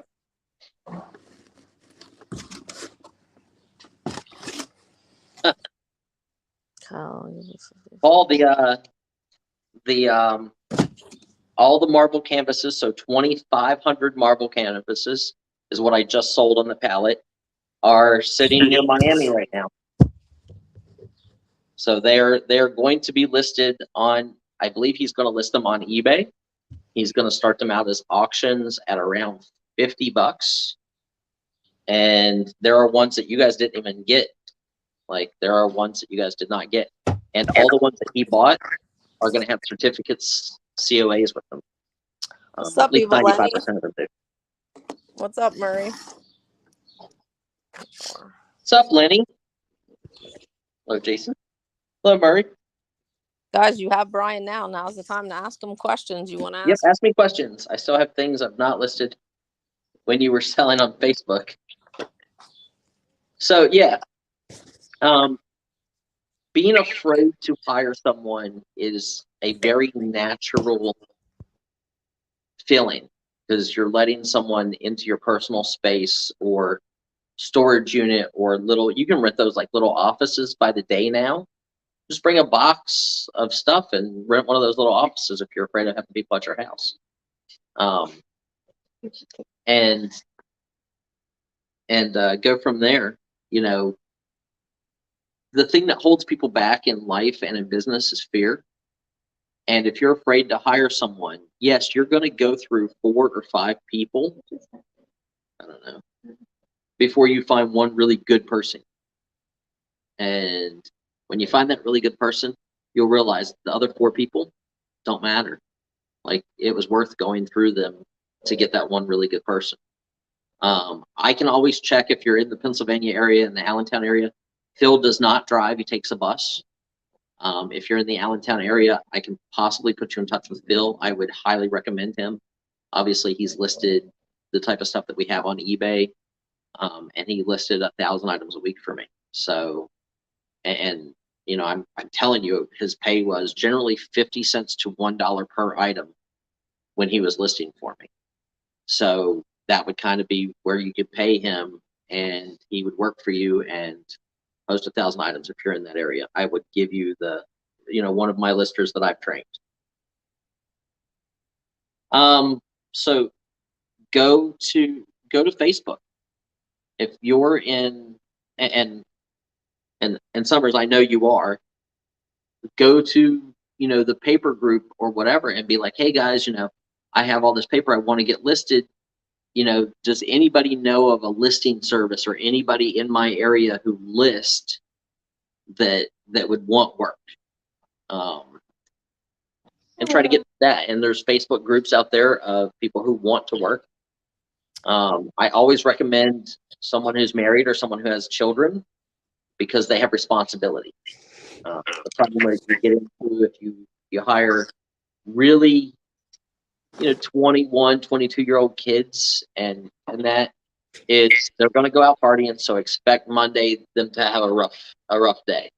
So just understand that, like, you were 21 once too, and so was I, and put yourself in their shoes. As long as they get their job done, I've had workers who have been like, they would come in, literally, they would smoke weed in their car and come into work. Guess what, guys? If I didn't smell it on them, I don't care what they did when they got into work. As long as they did a good job, it's not my job to be their parent. It was my job to be their boss and their employer. We actually put an ad out on in what was that? We did Craigslist. We did Indeed. Indeed. We put an ad on Indeed, guys, and just listed what we were looking for in a lister and interviewed. That's how we found Phil, believe it or not. If I sold all my eBay items tomorrow, would I still do YouTube auctions? Yes. Let me reiterate that. No, I would not. I would probably take a month to get all of the items packed and shipped out from eBay, and have Pam pack and ship out all the movie posters that she has up there to let her make room and be organized. And then we would come back to doing YouTube auctions with ferocity. That added high times paid off.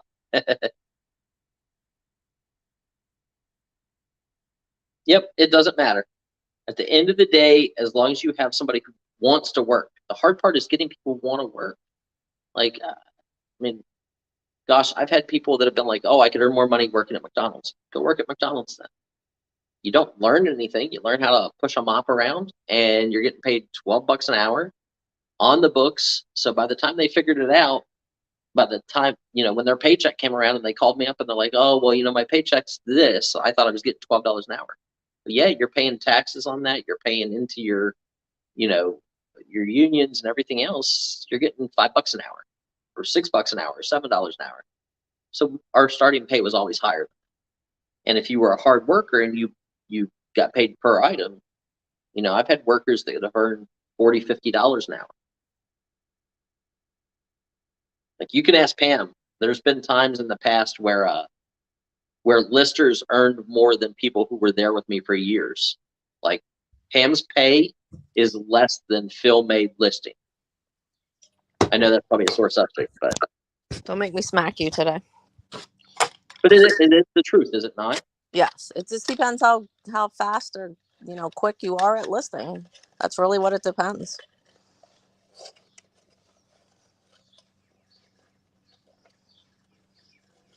Yep. So that's, to me, it's just like, I just don't want to, if anything would ever happen to me anytime down the road, I really want Kim and my kids and Pam to be taken care of. It's not really my place to take care of Pam, but, she's family to me. So, I would want to make sure that I could do what I could to help. And I don't want to leave them with burden of, like, Kim doesn't really care for the merchandise. So I would try to get, Pam or other people that we know to help sell it off and split it among my kids and Kim, and make sure that she didn't have any stresses in life, which is really what I want. I don't want anybody to have stress. Wait, how does you paying your house off help me out? I don't understand. I said, if something happens to me, because if you were still in charge of selling off all the stuff for Kim, you would still be getting paid for doing it. You would still have a job. You would still make a bunch of money. Or she may just tell you, like, hey, sell it and give me 50% of whatever you sell. Over the next 10 years, you never have to buy merchandise. Or vegetables, it will happen sooner than later. Tell them, T. Get I them. ate corn. I know T's going, corn is not a vegetable. She's yelling at it. Kyle, we'll adopt you if you move here. You have to move here, though. Pam needs a chauffeur.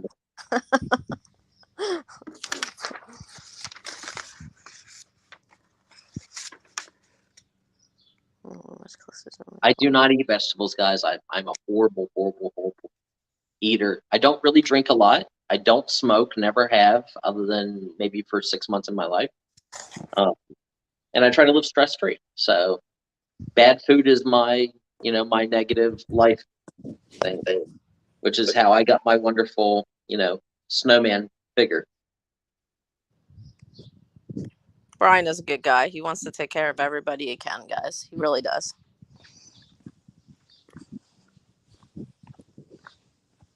Yeah, I'm a meat and potatoes guy. I like to eat meat, and I'm shaped like a potato.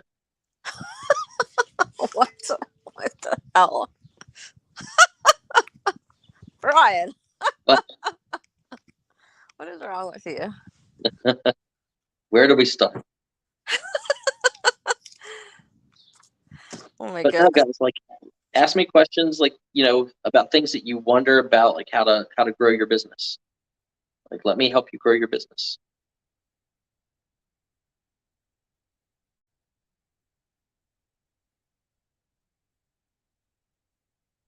My wife does know how to cook. She's actually a really good cook. She will eat anything, vegetables, seafood. I don't eat seafood. Vegetables, seafood, pastas. She loves everything.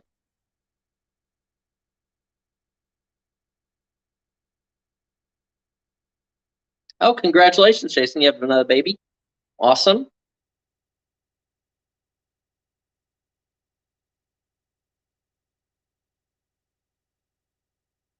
My wife is an amazing. Actually, right before this stream, she was feeding me warm chocolate chip cookies that she just made this morning. And we wonder why I'm shaped like I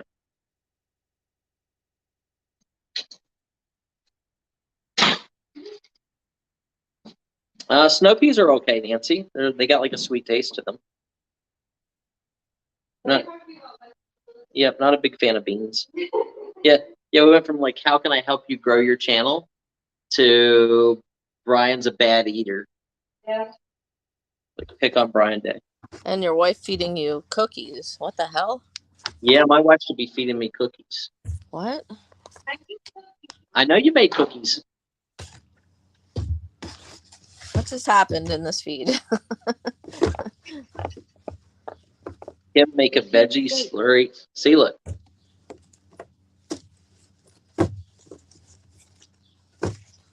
Brian, ship me some of them cookies, please.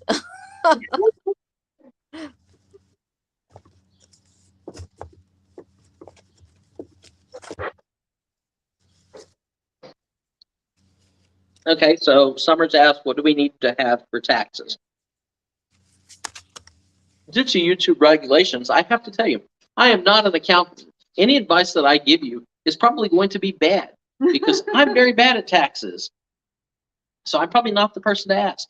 But get a good accountant and give them everything and let them figure it out. Driving wise, I know they're going up on this. You get so much per mile written off of your vehicle, as long as your vehicle is used for business. Guys, even if you don't use your vehicle for business, go down, have a magnetic sign made saying you buy stuff and sell stuff. To contact you, and put an email address on there. Whether you look at the email address or you don't, if it's on your car is now a business tax write-off. Every mile that you drive, you get tax write-off. If you have a room in your house, that is a tax write-off. It is a portion of your home. It is a tax write-off. Talk to your accountant about it. Get a good accountant. Unless you're really good with like GoDaddy and some of the other, bookkeeping programs, hire somebody that knows. Best thing in business, guys, there's always somebody smarter than you. There's always somebody smarter than me. Like this dog here. Not me. She's like watching. She wants my cookie. The cookie around. Okay.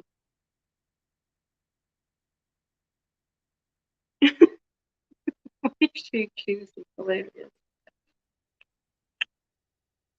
That good?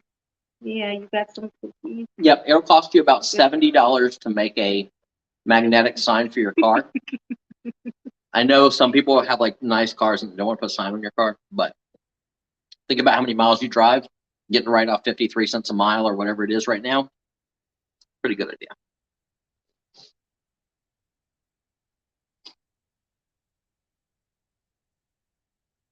Oh, that's cool. They have an app that tracks. Oh, and that Lennox, isn't that in New York City only, in the city limits, not the whole state of New York? I think it's in like Staten Island and within the boroughs of the city itself. At what point did I hire someone? So I've actually hired people before I had the Mr. Buysalot account. I would hire a friend, and they would come in and work like 4 or 5 hours a day and just do the things I didn't want to do. Like I'd have them take photos while I listed, or I would have someone pack and ship the stuff that I did list because I don't like packing and shipping. I'm able to do all of it myself. There's nothing that I would ever ask an employee to do that I can't do myself. But I find that my time is best spent buying. That's where I make my money. Is if I go out and buy a $50,000 deal for $5,000, to me, I made 45 grand in a day.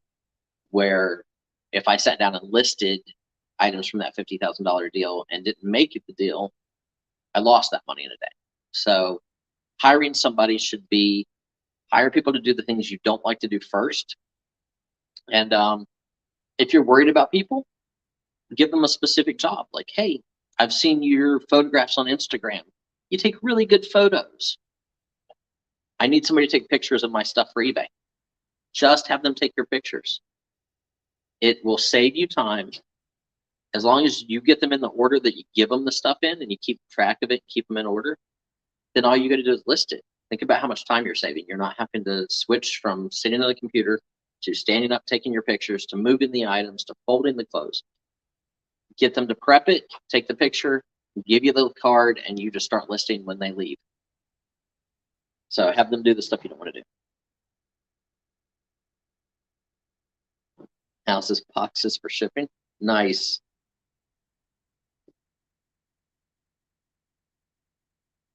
Right, Nancy?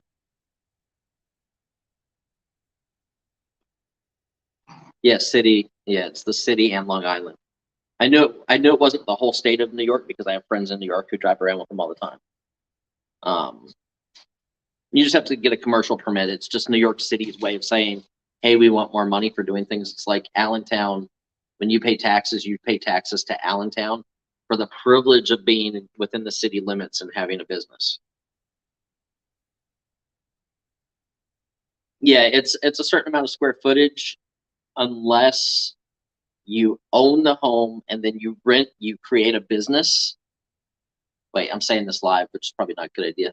But if you own a home and you own a business that are separate, so an LLC or whatever, you may rent your home as a business to your business. Yeah, but is that in all states or is that just when we were in PA? It depends on where you're at, but you can write off all of it as storage. You can write off all your storage units. So if I rented a house and said I just use it as a storage unit, I don't know how they could argue with the aspect of, no, you're not. Okay, well, here's pictures of my house. It's full of stuff. You know, we couldn't do it because we have nothing in our house that's for sale.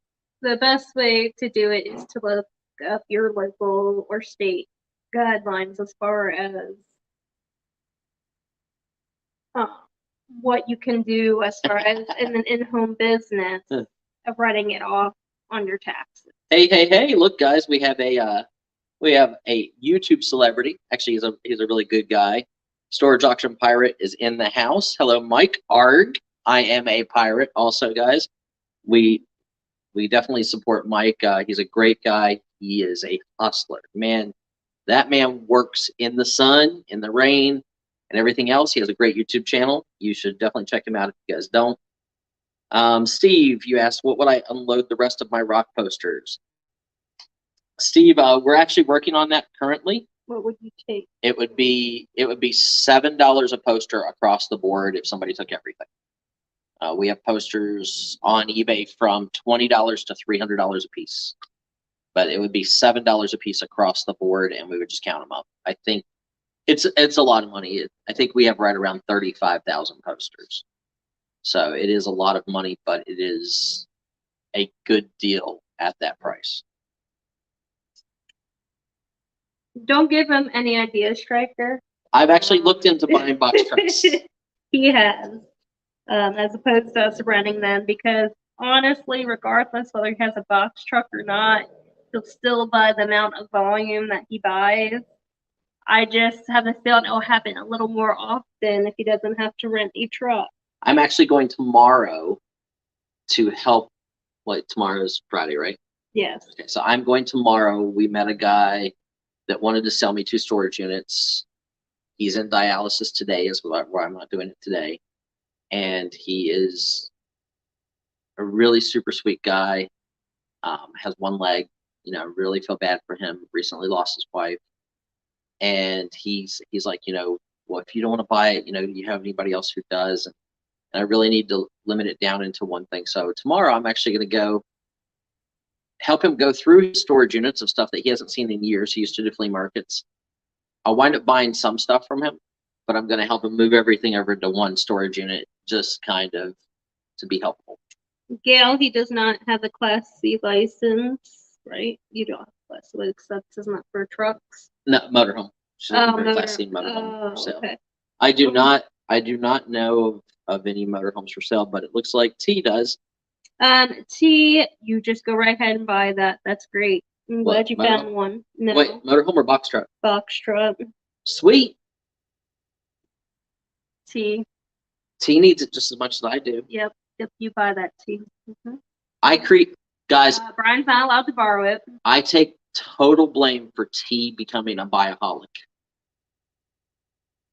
Yeah, they have a container. There's lots of people now that are getting Warehouse containers. is purely financial based for convenience. Because it's less expensive if you have the room to have a container that is to either 1, build a building, or 2, keep renting out storage units. And Stryker's got great questions, guys. Mhm. What point did I go from storage units to a warehouse? I was renting 16 storage units at one point.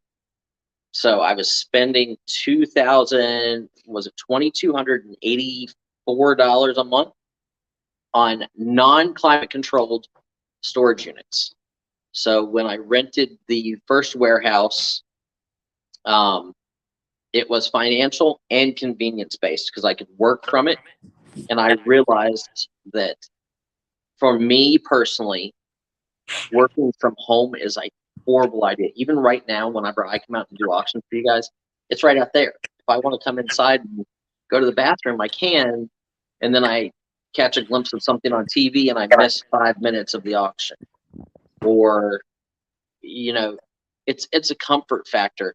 When you have a warehouse and you don't work at home, it's a mindset thing. Some people can do it. I can't. I work 100 times harder when I go back to Pennsylvania than I do when I'm down here. And Pam will tell you that too. That is very true.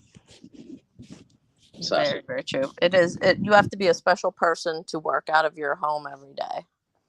You really do. It's just tough. Yep. Spencer asking pirate questions.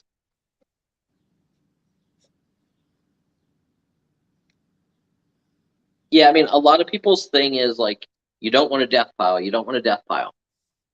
Well, if you're in the Northeast, I never looked at it as a death pile because there's months where you get so much snow, you weren't going out and buying deals for the most part.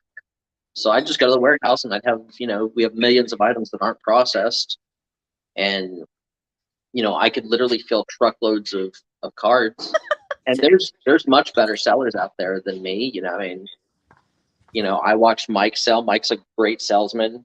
T's a fantastic salesman. Donna, she sells amazingly. I mean, you know, she's a fantastic salesperson. You know, the ultimate business goal for me would be like making deals with like Jack and Jan Locker Nuts and people like that. Being like, hey, look, I'll give you a truckload of stuff if you only sell my merchandise for the next year, and we'll split everything 50-50. You don't ever have to spend money on merchandise. Like, you would just sell the stuff that I already own because the numbers that they get are better than the numbers I get. And ultimately, I could have 6 people selling my stuff and everybody buying my stuff. So yes, I wouldn't get 50% of the income, Or but I would sell through 100 times faster. So what would you not buy? What else do you do? I don't think there's anything you wouldn't buy. Furniture typically. I try not to buy anything that I cannot lift myself. That's pretty much all that he won't buy. Your mic went out. And pro He's bought it before, but not on the intention of actually selling furniture. There was Yeah. other stuff in the unit that he wanted. yeah, I but buy there storage happens lockers, so to we be get some furniture. in there, and typically we try to flip it to someone we know that does furniture. Right. And I try not to buy mattresses unless we're going to do the YouTube video called Taste a Stain, Ew. and you get to decide what No. that was. No.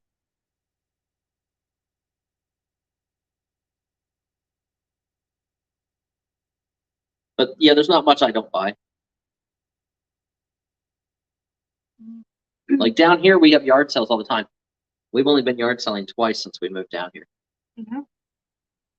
because I go to the flea market instead. Yes, the flea market or yeah, it's right now the space, we don't have a ton of space. So he needs to watch what he buys because if he buys too much, then we have to get another storage unit. That incurs another cost. Yeah. So So now we're trying to find a building that was, like I told you guys earlier in the middle of the video, you know, my real estate agent was calling because there's a skating rink that's about 11,000 square feet. It's about 40 minutes from here. It is for sale. It's relatively reasonable. It is on a major highway, so I could then turn it into a retail location if I wasn't happy with just using it for storage. So we're going to go and look at that next week. And once we have that, then I just got to hire a bunch of people and find ways to get all of my merchandise down here so that I can start figuring out what to do with it all. I wish I could afford a warehouse. Storage option pirate. He's in Two- California, so yeah, well, it's a little different. that is different. But we happen to get a good deal for the most part on both our warehouses. It's not something you can find right now in today's market, even no matter where you go. The price to even here. rent or lease a space is insane. We just happen to find just I subleased. right place, right time, and he did. He started with subleasing, so got a good deal on that front. And then and I then they negotiated worked the price out- down. Yeah, and then he worked out, a deal when that sublease contract was up. And I forget how you heard about the small warehouse space we have in Northampton. So Northampton, one of the guys I play poker with, a lot of you guys know that I play cards and that I gamble. So one of the guys I used to play poker with on a regular basis at his house and at the casino in Bethlehem was a real estate agent for commercial real estate. Had a buddy whose basement of the building that they offered me an upstairs space first. And when I was talking to him, I was like, I just need more space. And I just really want it for storage. Their basement was dry and it's actually under the ground. So it stays cool in the summer and warmer in the winter. And it's a pretty good sized space. It's about 3,000 square foot. We currently pay $600 a month for that space, and I pay it yearly. Those kind of deals don't happen a lot. Our warehouse, our 4,200 square foot warehouse, we pay $1,600 a month. Our lease is actually up this month on that building, and I'm going to continue on there until I have space down here to take that stuff out. And on a month-to-month basis, and my rent just went from $1,630 a month plus utilities to $2,100 a month plus utilities. Mm-hmm.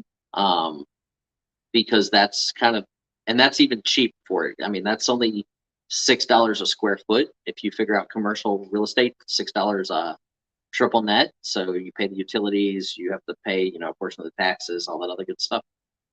And that's cheap for warehouse space. And we obviously have an office in there. and internet and dumpster and all that other good stuff. Down here in South Carolina, there are huge malls that are sitting empty, and I have offered to rent. There's a mall down near us that has about 200,000 square foot empty in it, and they rent to like the Halloween store, and I know the Halloween store is not paying them for a 20,000 square foot section. I know they are not paying them $20,000 a month, and that's what they want from me to rent a 30,000 square foot section of the building. Because I thought, like, I'd rent 30,000 square foot. We would open our antique co-op. I could do my eBay, my YouTube, bring all my merchandise there, and I would sign a 5-year lease. And they were just like, I offered them. I didn't even offer them 50 cents a square foot because I offered them around $10,000 a month, which is about 40 cents a square foot, or 35 cents a square foot. And they would rather let it sit empty. It's been sitting empty for a year and a half than to take my money. So we tried to look into buying. What's your fastest selling thing on eBay? We sell a lot of government docs and press photos. Those are a constant. What would you say? What's the fastest selling items you have on eBay? Oh, on eBay, our best selling items are, we probably do 50% of our income is from press photos. 25% of our income is from government reports, and the other 25% is random. We sell press photos every single day. I get offers on hundreds of items every single day. And I see the offers, even though I decline anything under 50%, I don't even open it. So we get offers on hundreds of items every day. So I could sell a ton of stuff that we have if I was willing to just take the 50%. Like, if I take $8 for a $17 photo, I could probably sell a lot. It's just, I don't want to. My time and what I paid people to do the listing and what I paid for the items was worth more than that to me. Storage Auction Pirate, I talked to Brian about this numerous times before. At what point had you bought enough, you were done buying and just selling, and then just retired? Well, I am 35 years old, and it'll never happen. I brought this up to him numerous times. I said, Brian, you have so much stuff. How are you 34 and you're talking about I'm not saying about retiring. I'm saying in general, like, you could, sell what you do have. I could never buy again and make a living for the rest of my life. And, instead of, having a huge warehouse and all that overhead and all that stuff, as opposed to adding more to it, when are you, like, he's saying when you can kind of just be happy with selling stuff, like what you have. And mentally, it's hard for me because to me, the excitement is finding the new deal, finding the new exciting treasure. Well, that's what the hunt. Mama Knows says, the hunt for her. It is the thrill of the hunt for me. It's in his blood. He'll never stop. He will never stop. And Pam and Kim can both attest to this because they've both been around me for a really long time. If I literally sat and did nothing for 5 days, I would be a basket case. If I did no business, nothing business related for 5 days, I would like go crazy asking myself what was I screwing up, because I would feel like that I should be doing so much more. Even now, with moving here to South Carolina, we have a fence going up in another month where, we've got our cars and things like that. Brian, we've done a lot, but I feel like I'm not doing it fast enough. Like, I expect that, like, we should have our building already, and we should have a location here, and we should be established. I told him that stuff takes time. Yeah. And, Brian's I want it, like, right now type person. And right now the market is so crazy that they want a ridiculous amount of money to build a building. And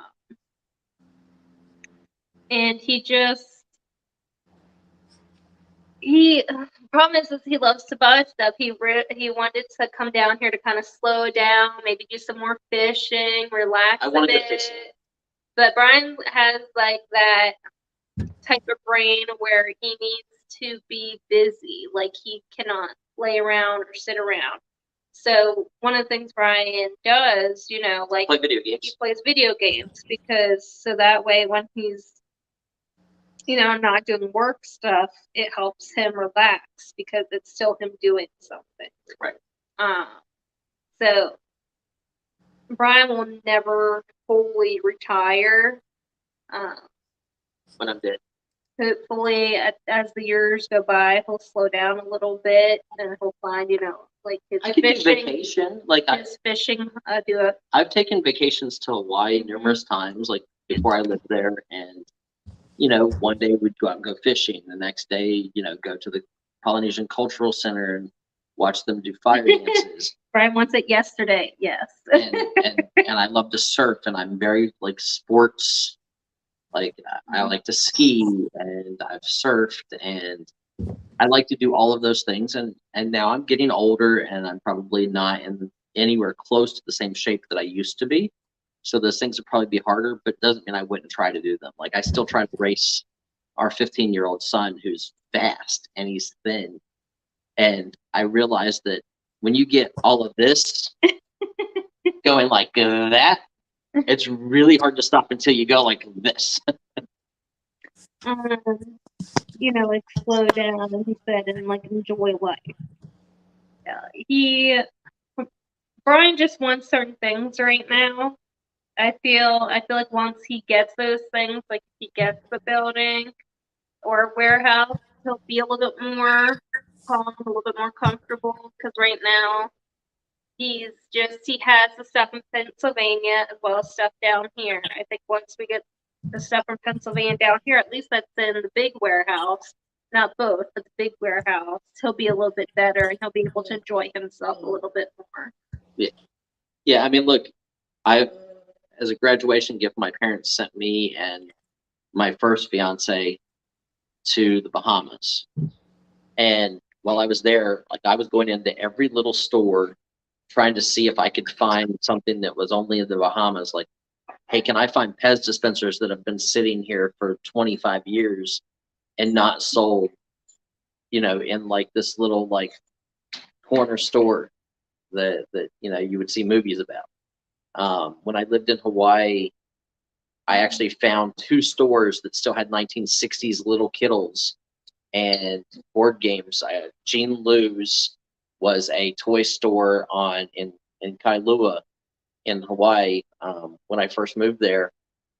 And I went there every day and was buying like mystery date games from 1965.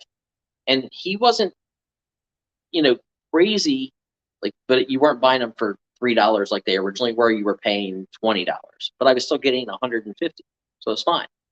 Then there was a big, you know, there's some big toy stores in Pennsylvania, Two Guys Toys. When I was young, like when I was maybe 16 or 17, going to Perkiomenville, they had original G.I. Joes still in that store, in original Captain Action. And like I was so upset that I didn't think to go that direction and find that store, because I'd been going there for years and never thought about looking down other roads. That you know, I probably lost a month's worth of sleep over the fact that I lost out on being able to buy in on that store, because the guy that bought in on that store made probably $500,000. So I look everywhere I go, Goodwill's, whatnot. It's still the hunt. Like we're going to Goodwill here. I've got plenty of clothes. I don't need to go buy more clothes, and we have great yard sales. I could go buy yard sales. We go to Goodwill for something to do, like so that we're not bored during the day, and we'll buy some clothes and things like that. And I don't even deal in clothes. When you move down south, there's not as much antiques and collectibles right off the bat. So you diversify into what you buy and sell. Please tell us about what your parents did that taught you the business. My dad is a auctioneer. He was a licensed auctioneer. We owned our own auction gallery. My mom is into textile and textile repair, textile design. She's actually cleaned for the Smithsonian. And she deals in pre-1900, like, you know, 1890s back to 1700s vintage textiles and hand done lace. At one time, she was on Dun and Bradstreet. She sells to places like Bluefish and a whole bunch of other designers. Ralph Lauren Polo used to buy vintage textiles from her to then use on designs for their new clothing lines. So I've been doing this my entire life. I actually went to school to be a chef, and I don't do any of that. Like I've only ever had a cooking job once, and that was for a short amount of time. I can cook. I choose not to. My wife is a great cook, and I choose to agree that her food tastes amazing.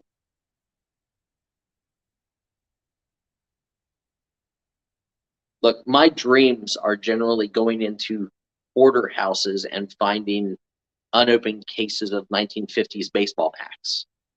Like, those are what I dream about, guys. I'm not dreaming about, 3 and 4 and 5 women at a time, or, Lamborghinis or yachts. I'm dreaming about a job. I'm dreaming about finding more work.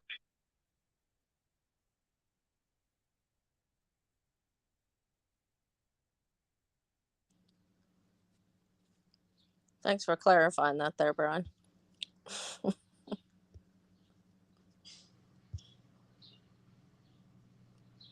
Oh, hang on a second, guys. Let me do one thing real quick. The challenges of doing what to do while raising kids. Yeah. Starting. They're selling them doing this. Yeah. No, Brian's children are not interested in what he does.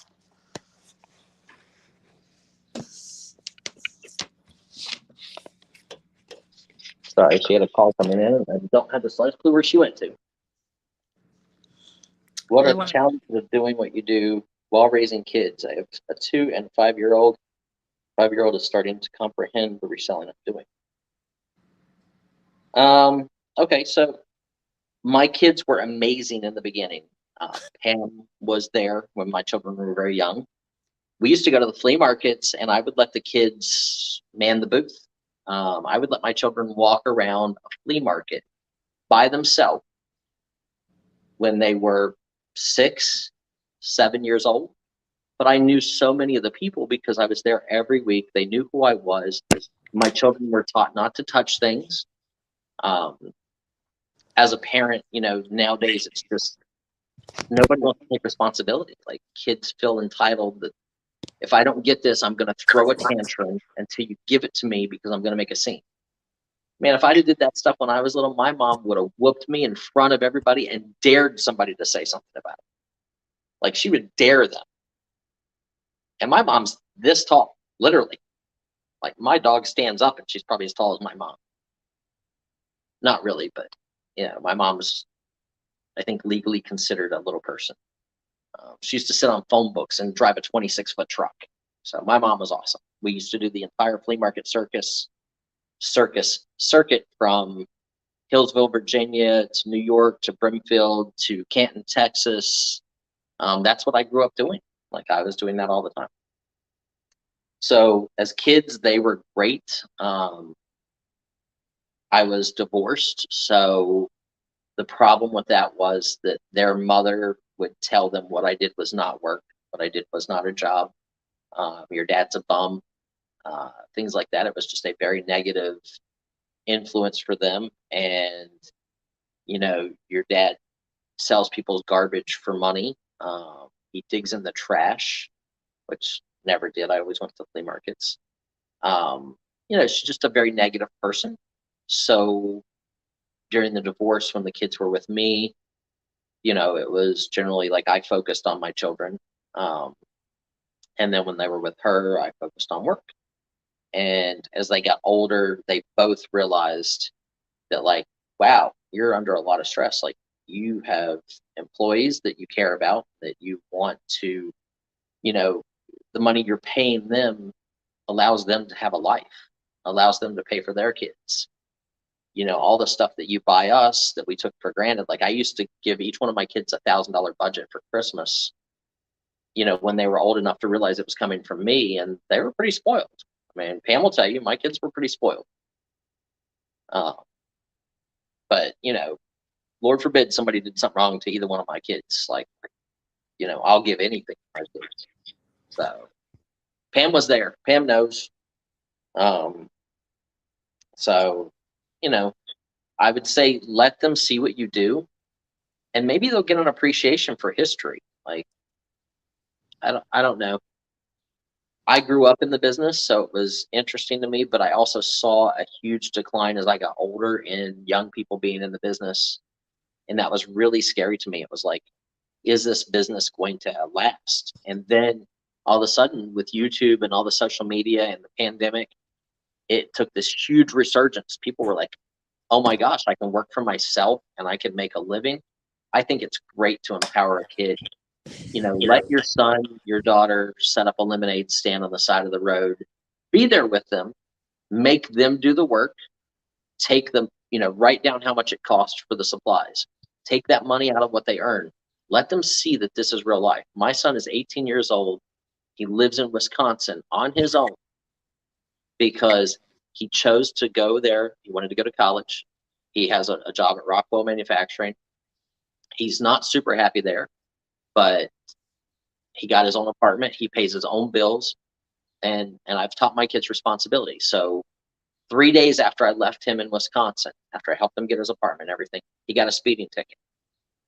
I told him the day he called me, told me he got a speeding ticket. That night, I told him he had 3 days to get off my car insurance. Does it make me a bad person because I'm not going to coddle him? No.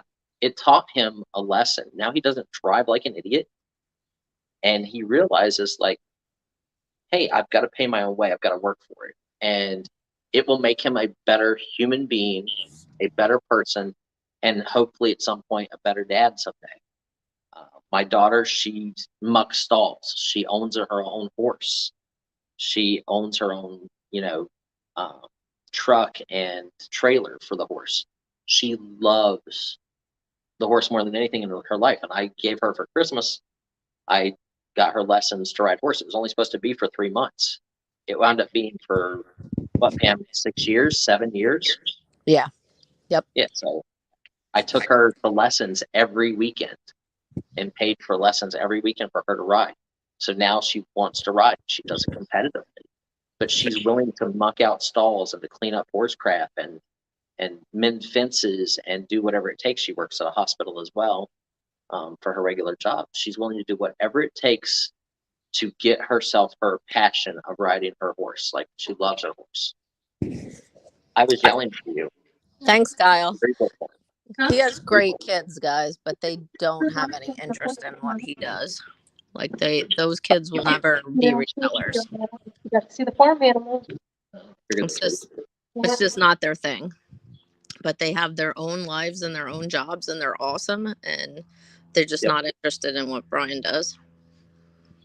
Yep. So now both my kids, my daughter has begged, you know, for places to move down here. She lives at home with her mom because her boyfriend did not want to, like, her boyfriend of a couple of years didn't commit to getting an apartment with her, even though he was living with her, paying part of the rent where she was at. When she went to move and get her own place with no other people, he wasn't willing to do that with her, so she couldn't afford her own place. So she's back living with her mom, and she wishes that she wasn't. She's asked about trying to for me to help do other things and get her out of that.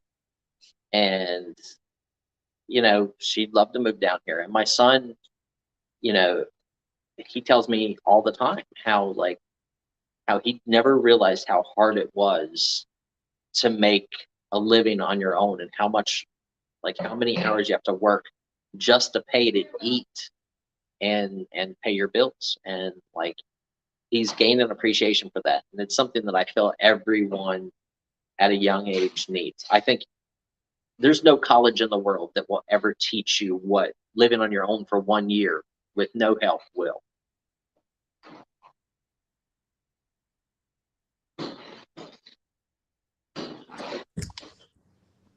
Right. Yep. It's my kids. Now, my son, you know, it's kind of funny. When my kids were little, I used to let them at the stand, and they would take money and they learned how to make change without a calculator, without a phone. And they were really good at it. But as they got older, obviously boys went to video games, girls went to boys, and horses. Mhm. And I don't think either of them have any real passion for it. My youngest son, Aiden, would probably be the one who would actually do this to make money if he could. Now, like, we're pushing him to get a regular job so that he learns the values of working for somebody else that he can't, be mouthy to, or, whatnot, because he thinks he's 30. And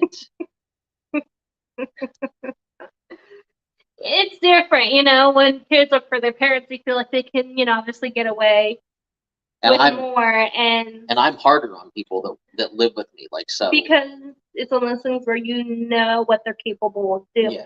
And if you've seen me do something, I shouldn't have to explain Yeah. it to you 5 times. Whereas, if they're working another job, they kind of learn like that discipline that they may not be getting from working for their parents. I just think it's different. I feel like they'll end up getting more respect for you if they know what it's like to work for someone else. Right. Yeah. I mean, obviously my kids have seen me fire people and hire people, and how stressful it is to me, because they've seen me the night before feel bad about, like, firing a mom of 2 kids because she's just horrible at her job or doesn't care, and has realized that, like, well, Brian's out in the warehouse, so I can mess around and not do anything for right now. Or she would be on the phone with her daughters, and her daughter's 16 years old. Like, why do you need to be on the phone with your 16-year-old daughter while you're at work for an hour? Well, she's at home by herself. She's 16 years old. Yeah, you can only have Like- so much like sympathy when it comes Yeah, to stuff like because that. they will take advantage of you. Because that's exactly it. Problem is that you need to just kind of cut it off when they start taking advantage of you, because at first feel bad they're a single parent, they have 2 kids, but then people start to kind of show their true colors at least after like 2 months. Yep. And then you start kind of seeing the real side of them and what's kind of going on. Obviously, when we hire somebody and if they're a single parent, we obviously want to do what we can to help them out, because Yeah. it's not easy being a single Yeah, parent. like, if I got toys in and they wanted them for Christmas But- gifts, I would just give them to them. Like, Yeah. I was helping. Yeah. But if it comes to the point where, they're not actually working and they're just kind of taking your money or taking advantage of you, that's the problem. What did I do? I noticed you changed shirts. Well, because I was getting uncomfortable to keep pulling it up. And you were worried about your boobs showing. Yeah. Okay. It took me that long to notice. But yeah, I mean, like, Wow. I think that owning your own business has its perks and benefits. It can be stressful, but it's amazing, guys. It's a journey every day. Like, if I go on a deal or shopping or whatnot, it's exciting. I still get butterflies whenever I'm going to an estate. And I want my kids to feel that. Like, my son is quickly learning. He works for somebody else, got a great job, but he goes, Dad, I'm struggling to make $2,000 a month. And I'm like, okay. He's like, I watched one of your auctions the other day, and you sold, or we just sold that album of Halloween postcards for around $4,000. He's like, that's what I make in 2 months working, a full-time job. And I'm like, yeah, I know. I was like, he has a real passion for sneakers. And I try to tell him all the time, like, take your passion for sneakers and go to Goodwill, go to Salvation Army. You could learn sneakers better than I ever will, and you have a passion for it, and you could make a living doing nothing but sneakers. Just find something you're passionate about. My daughter likes horses, so why not, try to find, she's a very girly girl. She's, even though she likes horses and she'll work hard, but she's very pretty, and she knows it, and she takes advantage of it to herself. She uses her looks against guys all the time. And but she's sweet, but she's very, like, man, she can be ruthless. My She's son feisty. my son is a 6 foot tall, 230-pound dude that is, man, he is butter when it comes to emotions. Mhm. He is like, if he was in front of me and I was really upset about our dog and I would get teary eyed, he would literally walk away crying. Um, and they're both different people, and I love both of them tremendously, and I would give anything for both of them. And Lord forbid, and I've told my son this, we're in a day and age now where like his old school would be like, if you're caught fighting, if someone hits you in the face, you may not defend yourself, Well, yeah. or you are expelled from school. I was like, I Like, talked yeah, to his you've been principal, that and I was person. like, so if I come up and punch you in the face, you can't defend yourself because you're teaching these kids not to defend themselves.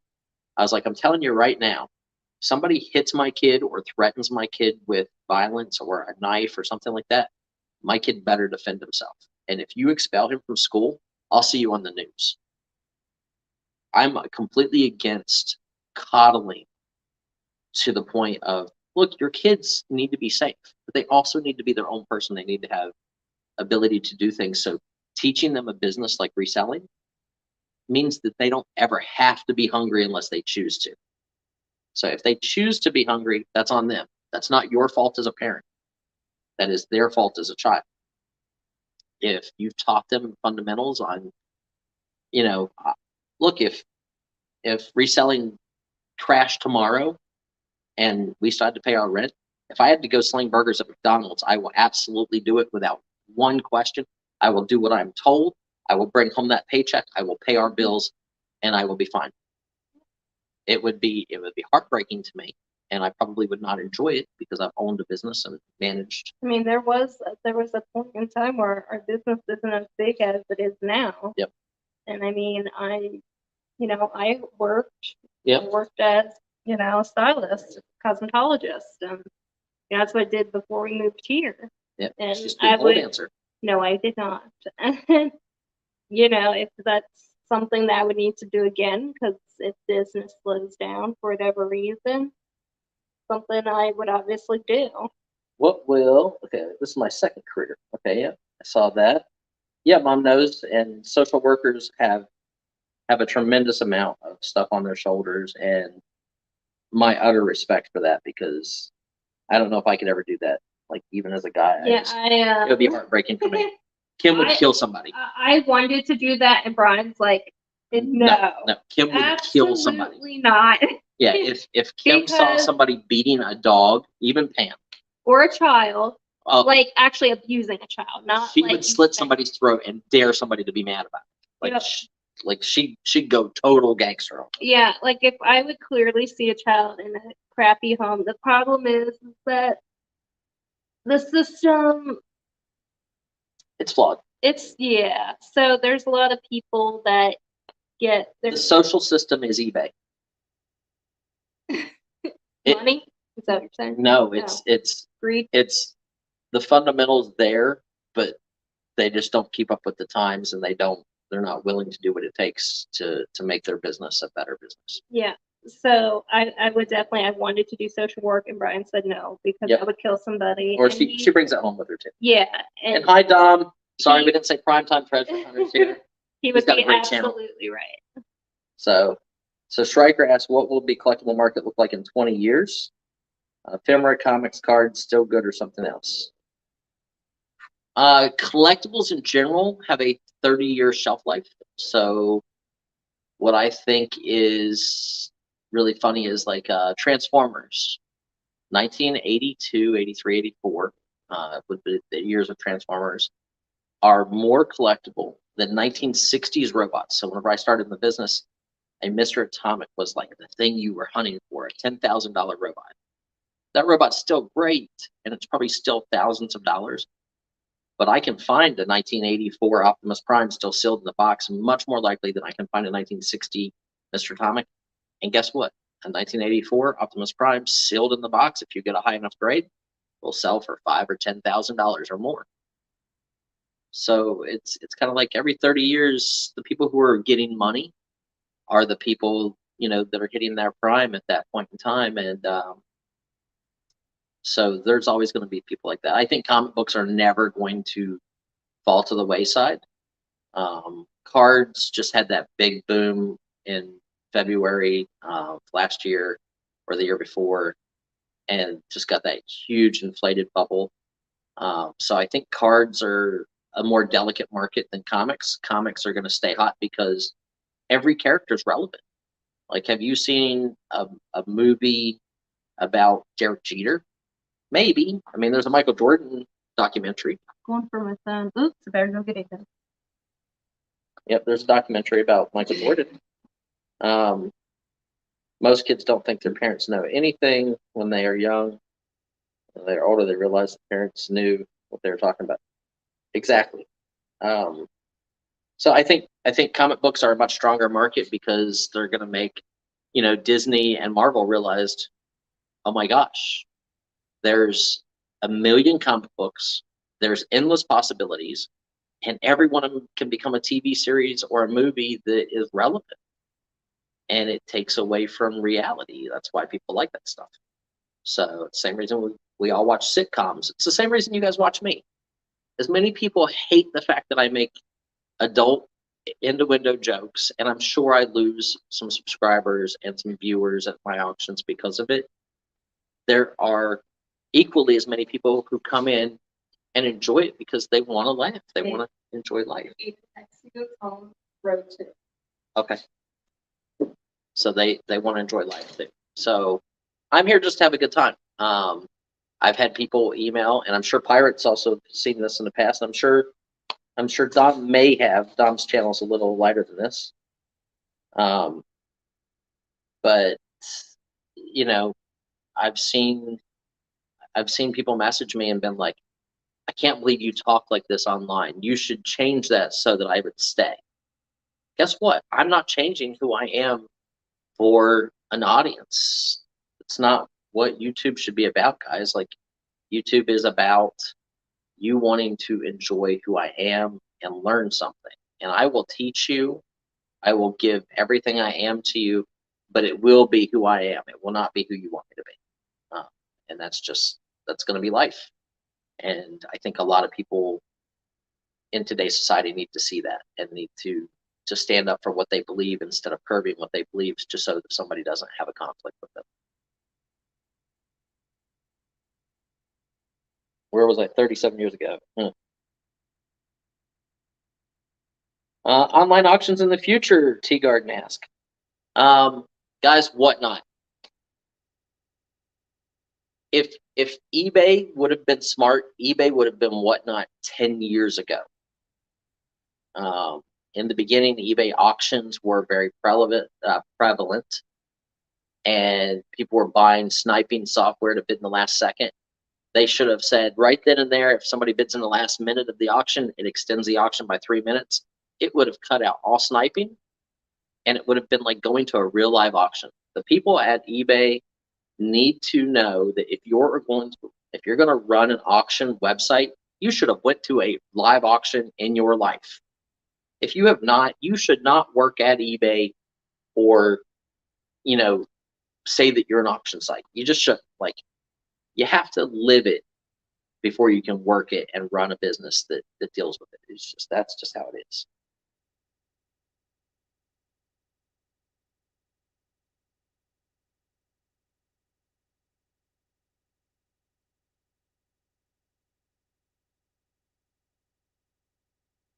Hang on, I'm answering this row 2 question.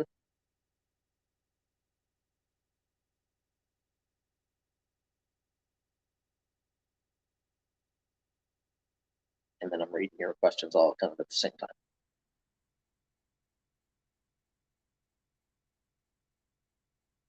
Okay, so I think online auctions in the future are just going to get faster, less lag, and more realistic.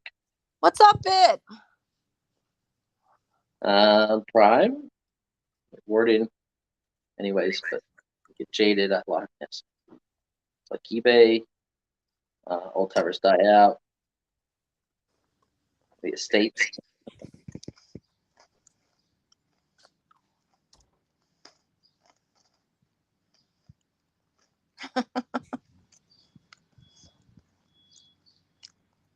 I'm still looking for Spanish comics. Mom knows if you really want some Spanish comics, I'm sure Dom over there at Primetime Treasure Hunter could help. Yeah, I know, Mike.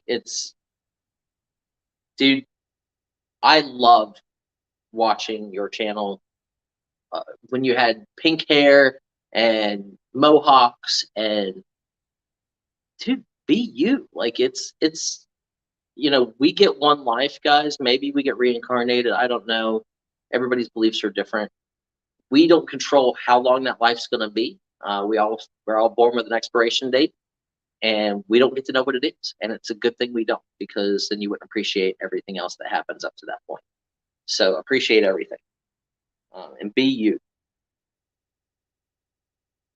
I agree. Cards have come down.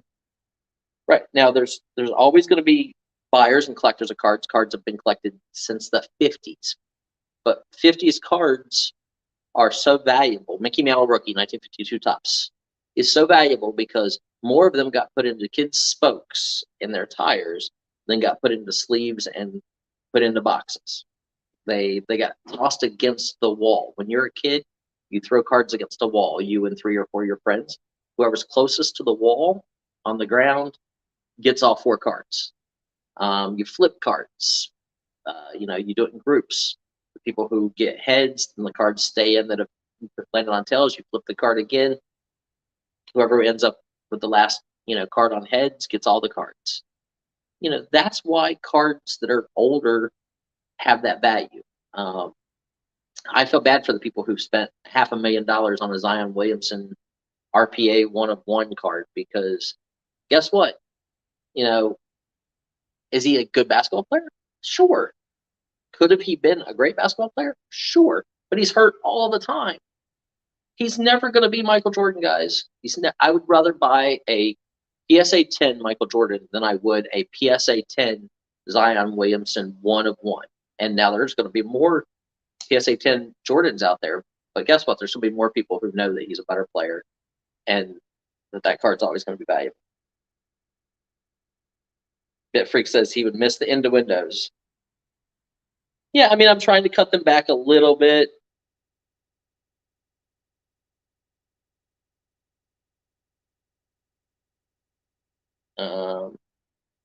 How do you compete with the run for the bottom as far as prices go? I don't.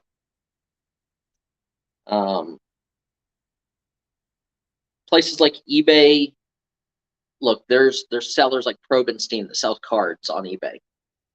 If you go to Probenstein and you have cards for sale, they will sell your card if it's like, I think it's based on a price scale. But let's say it's $1,000 card, they'll sell it for you for 3%. How?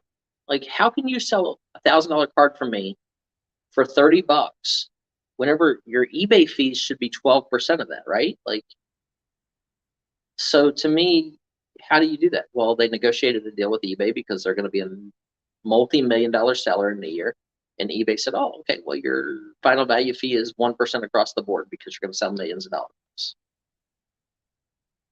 How is that fair to everybody else? That it limits everybody else that sells. Look, I sell 180,000 listings. We sell $250,000 a year. I pay the same percentage as every one of you. Have I tried to get it cheaper? Absolutely. If I had it cheaper, I would have hired more workers and had more items listed and made eBay more money.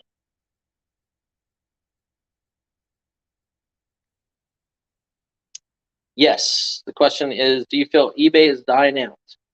I feel like there are a lot of competition. There's a lot of competition for eBay, and eBay should stop trying to be Amazon. They will never be Amazon, so they should stop trying. Now, Amazon and Walmart are going to compete for that kind of market space, and eBay should go back to what built them, and that was auctions. It's collectibles and stuff like that. Be what you're good at. Don't diversify if it comes at the cost of your business failing. We've talked to programmers who used to work at eBay, and their programming and their software is still 15 or 20 years behind the times. And it's because they're so big that they can't take all of those items and move them to another system because they're afraid it'll crash. Well, if they made a mirror site and built the system with new technology and just copied everything and just literally made a second site and then opened it up to new portions of the market, yes, your sales would slow down for a month, but I'd rather have slower sales for a month than have all this eBay glitches and like, hey, for the stockholders, we're going to force you to add these item specifics. Item specifics are for search. It helps show your items in the search. Well, then why am I paying for promoted items? If the search only looks in the title, why am I filling all this other stuff out if that's really the truth? I don't know. I don't work at eBay. If I did, it would change. We have a place in Allentown, Pennsylvania, and I am currently in the Myrtle Beach, South Carolina areas where we bought a house. We're moving our business down here. Yep. I agree. Vintage Memories just said it. Stop trying to be Amazon. You're not Amazon. That's right, Don. Pirate did have pink hair because of a friend passing away. And that's our way as YouTube promoters and YouTube creators. It's our way of getting our message out, guys. It's our way of talking to a bunch of people at one time. I ramble a lot, so. No, not you. Bluegrass City bought vintage when everybody was buying Zion. Yep. And you're making out much better than everybody else. See you, Mike. Thank you for coming in. Hello, Flippin' Hustler.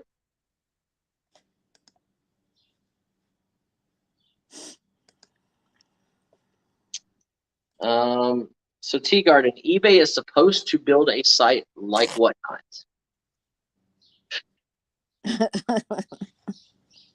Of course they are.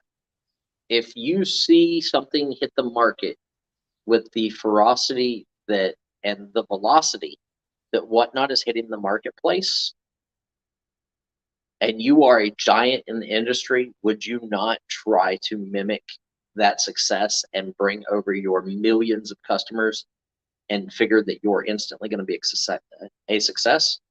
My personal opinion is, guess what, eBay? You can't run your own website. So building a new one means you're just going to figure out a way to screw that up too. I don't have any faith in it. Will they be big and will they take off in the beginning and will they make money? Yes, because of how many people they already have. But do I believe that they will be able to sustain it and run it as well as a company that's hungry? No. Whatnot's hungry, guys. I sell some stuff and we have auctions on Whatnot and I sell cheap, but I do it to build an audience. Like I'm willing to risk whatever I have to risk to build my reputation and my site. eBay's not. eBay sold off eBay Motors. eBay sold off, portions of eBay because they needed the money to reinvigorate an old, worn out, coded eBay.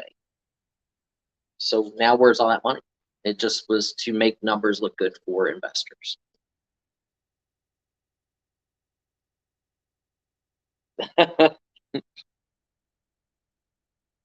T, if you really want to sell on Whatnot, you bring stuff over here and I'll create the Whatnot for you and you can sell.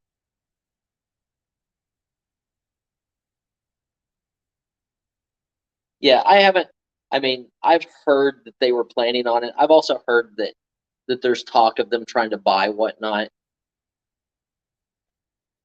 Again, I haven't seen anything on eBay about that, but I would suspect them to do so. Just like, every site tries to mirror another site. I worked at a company that competed with eBay early on, and eBay was amazing in the beginning. It was amazing, guys. The company I worked for was better.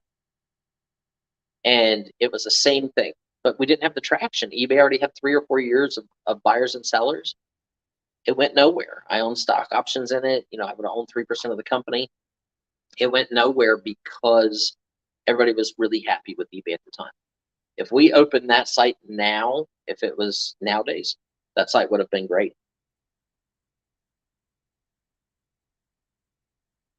Why? It's to create trust. Without buyers, sellers won't be there. So but again, without sellers, there's no buyers. It should be equal. I don't think people should be able to leave you a negative feedback unless they have at least reached out to you for the reason they're leaving you a negative feedback. I think it should be required. I think if you got something from me and my title says it's blue and the picture shows it's blue and you get it and you think it's purple, I do not feel like you should be able to leave me a negative feedback without emailing me and saying, hey, your pictures do show it as blue and you say it's blue, but I kind of think it's more along the lines of purple. Give me a chance. Like, it's simple. Or people leaving you a negative saying, hey, your shipping's too expensive. My shipping is listed. It's there. It tells you it's $7 to ship you this. And you have the nerve to leave me a negative because it was $7 to ship it to you. eBay should never allow that.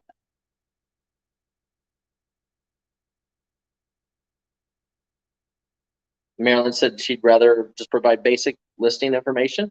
I agree.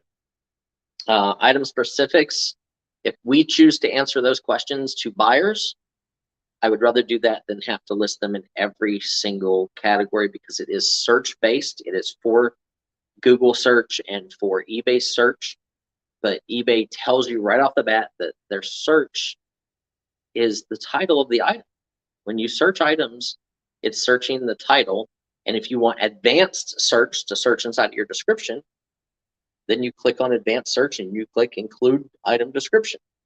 If not, so that means that eBay is strictly searching your title. We've done tests in the past. Tommy Bernard and I and other people, we had up a rock and roll poster. He had some of his audience do a search for Rage poster for Rage Against the Machine when I had them up for sale. And some of his people could not find my listing. I could find it. He could find it. Somebody else in the East Coast could find it, but we had buyers in the West Coast that couldn't. So it was a little strange. I think it's always eBay messing around.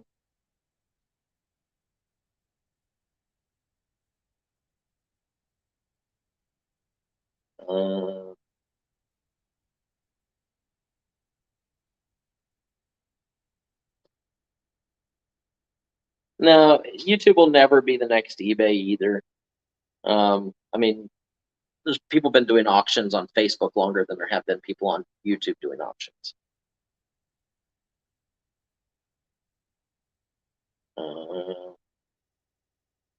I agree. And I've even emailed to get T approved and not heard anything back. But they can send me a survey asking me questions.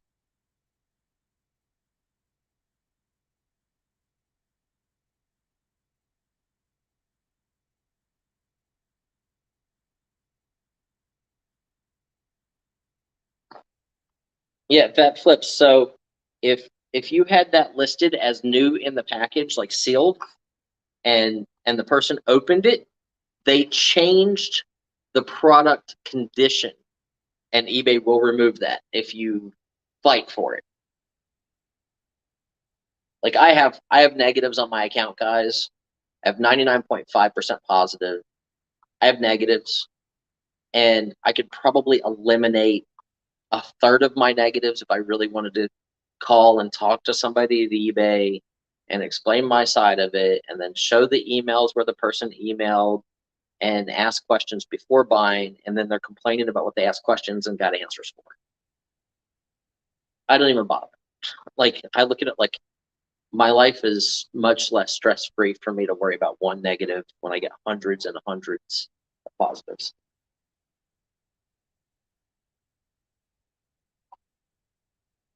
Can you list without filling it out? It's funny is when I look at person's item specifics, you can't find them. I agree, Kyle. Item specifics are a waste. If she applied a trucker tee, maybe.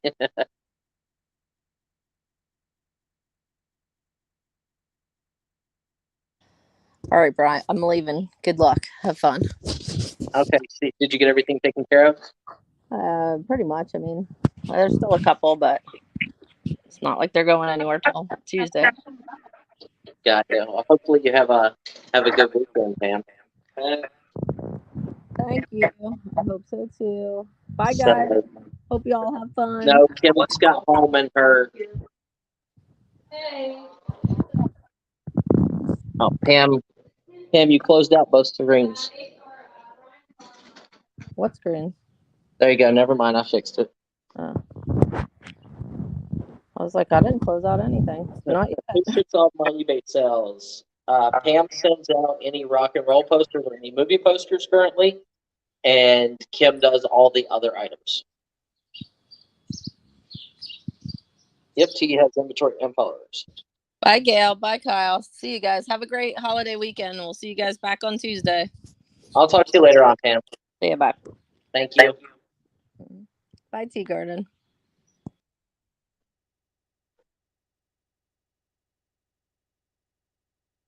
So you guys have any other questions about your businesses? How can we help your business grow? How can you help your business grow? Like I said, I have a lot of knowledge of collectibles and eBay practices, buying and selling. Nice, Marilyn.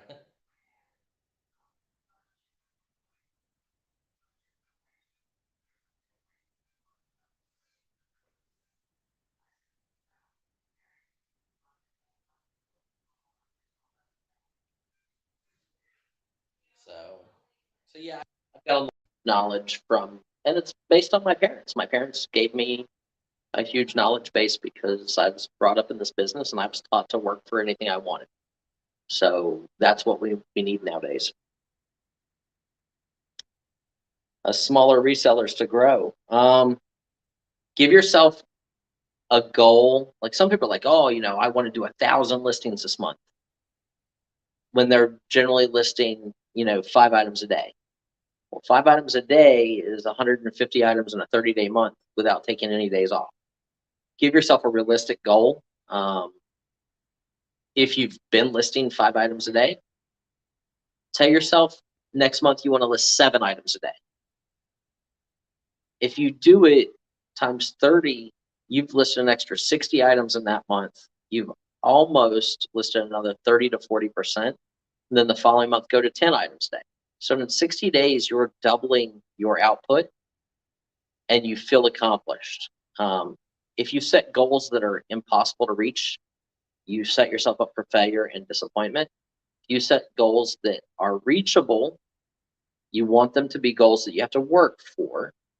You can't go, well, I've been listing 5 items a day. It takes me an hour. I'm going to make it 6 items a day. Now, that's kind of a cop out. You could do 6 items in an hour and 5 minutes. Make it something where you have to work for it, but reward you. Like if you don't normally go and get ice cream or cake, tell yourself like, hey, if I can do this for this 30 days, I'm going to take myself to the movies for a night, or I'm going to go out on a date night with my honey. Do something like that. I want to go to the movies with my kids. Treat yourself to a reward based on the fact that you accomplish your goals, along with being proud of the fact that you set a goal and you did it.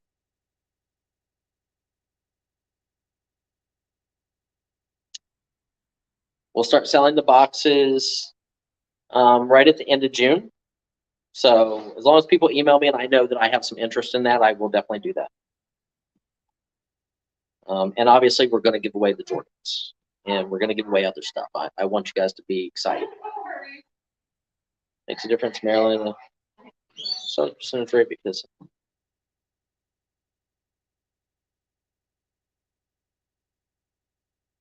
Yep, daily goals.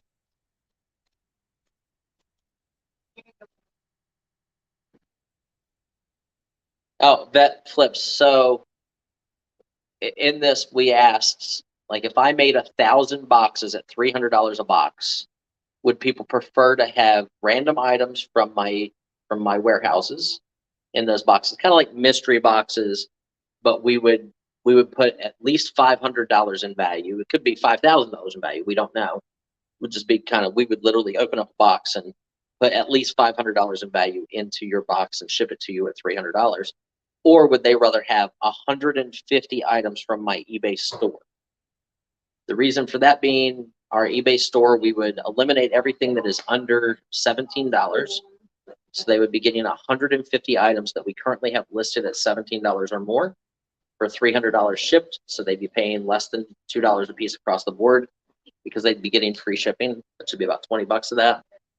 And it pretty much guarantees that even if they sold those items for $10, it would be a 5 times your money kind of deal. But some people would get stuff that is in my eBay store that I have priced at $1,000. I mean, I have a book set on at $4,000. That would be counted as one item. I mean, it's one book set. So even though there's 7 books in it, I still would only count it as one item. It is one listing. It would be everything in my eBay store except for the rock and roll posters or the big collections. Like, obviously, we're not going to count, the movie letterhead collection as one item going in somebody's box that we have on at $200,000. But you would get, silent film letterhead. You would get press photos that we have on for $17. You would get shoes that we have on for $100. You would get, and all of those things would count as one piece. So you would get 150 random pieces from my eBay warehouse. We would, once we knew how many boxes we were making up the first round, every box would get a paper inside with a number. That number then would be a drawing after we've sold 1,000 boxes. And we would do that live randomly using a computer and a random number generator. And we would put in 1 to 1,000 on the number generator, and whatever number it picked, that way there's no question. Everybody sees it picked live. It could be somebody who bought 1 box from us. It could be somebody who bought 100 boxes from us. They would have choice on, probably 10 prizes, and those prizes would be like a PSA 8 Michael Jordan rookie card, a PSA 7 Michael Jordan rookie card, a PSA 5 Michael Jordan rookie card. I have all that stuff. We would give away big prizes to those people just as a thank you. Those aren't really what you're buying. You're buying the box of resellable items from our eBay store because I want to purge and kind of start fresh. I do this about every 10 years. It's just now I have YouTube, and so I can do boxes instead of just changing my pricing on eBay to, $3 an item starting bid and auction, 180,000 auctions at one time, which would be a nightmare to try to ship all those items.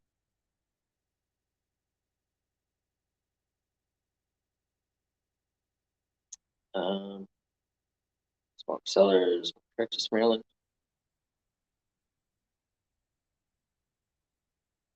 I think all the extra parameters like promotions and item specifics will get you more sales. Promoted listings do get you more sales, yes. Item specifics, I don't know about.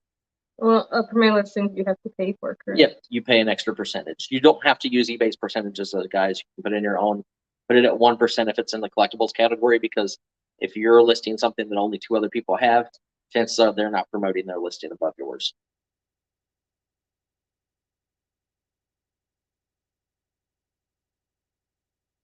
$150. That'd be crazy generous.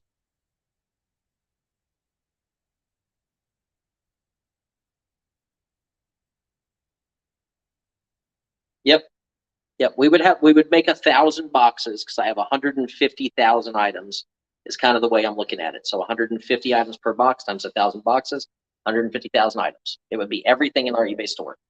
Nothing would be excluded except for the rock and roll posters or collections. So gift certificates for your auctions like Donna and T do.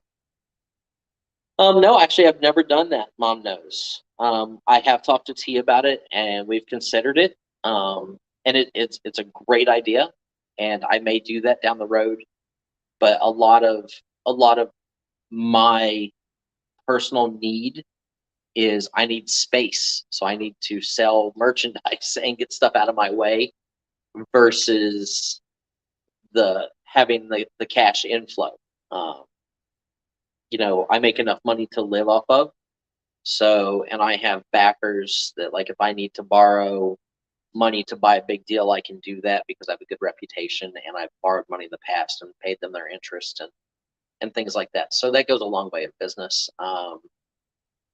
So yeah, I mean, we've definitely thought about doing, you know, her idea is cottage cash, mine would be Buysalot bucks.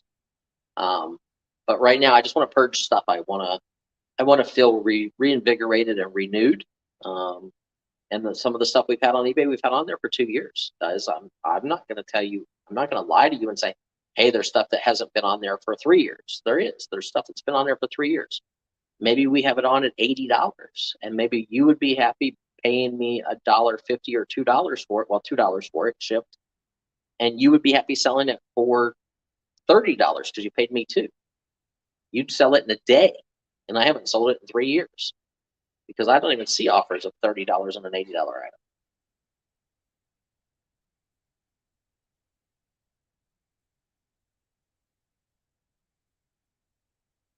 Hi, Robin. Marilyn, no. You get a 1952 Mickey Mantle card. Look on eBay. 1952 Mickey Mantle, put in PSA. A PSA 4 is still worth $30,000-$40,000. I mean, it's still big money. It just depends on the rarity of the card. Like if you're dealing with brand new cards, yes, the higher the grade, the better, and it value goes up. So the PSA 8 Jordan that I have, I paid $10,000 for it back in March of last year, I think, or the year before, I don't even remember. At that time, it was selling for about $14,000.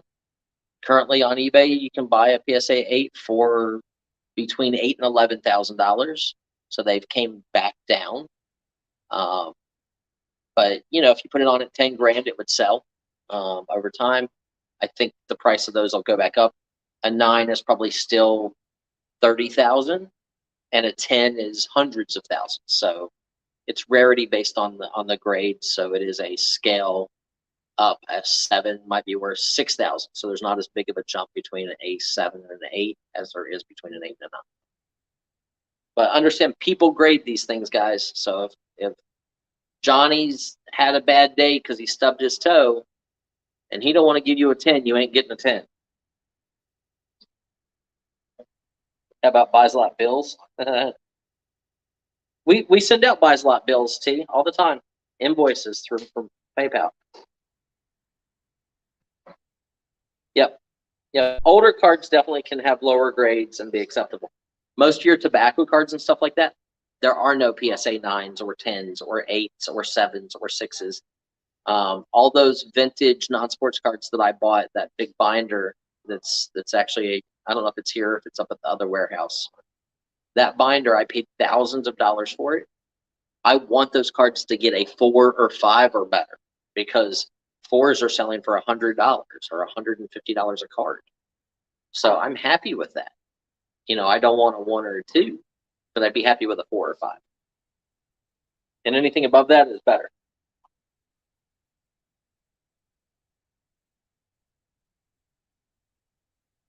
Aren't those trucker bucks?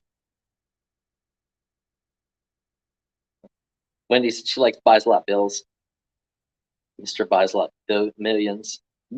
Buysalot billions, we'll call them that. Striker asked, how often do I send things off to big auction houses? I've sent some sports items off to Heritage at one point in time, and they actually ruined a card that I had, and I probably had one of the highest graded ones. They sent it off to get it graded, and then they put it in their auction, and I had pictures of it before and after. It was a Kalamazoo card, like a photo on board, and it had a complete chunk missing out of the top left.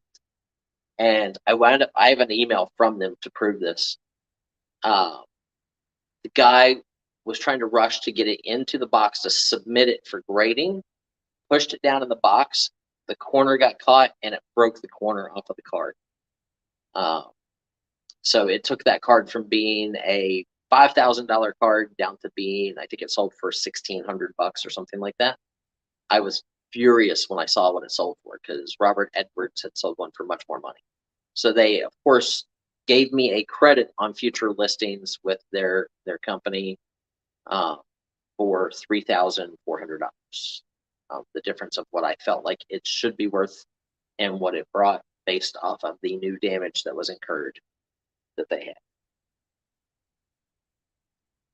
And I've sold, I mean, Posters International in New York. I sold a poster, a Le Grion Toulouse-Lautrec poster for $120,000 at one point in time.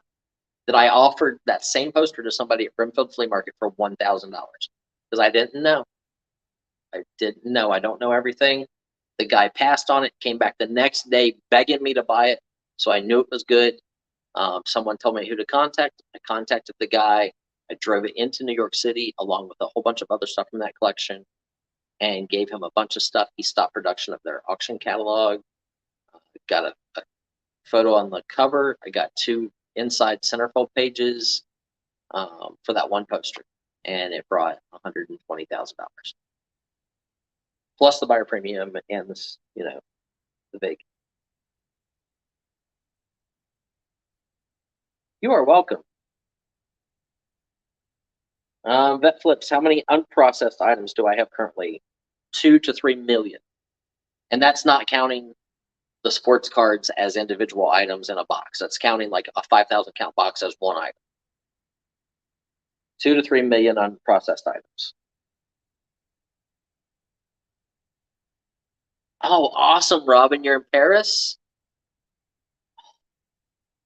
I'm jelly right now. I've never been to Paris.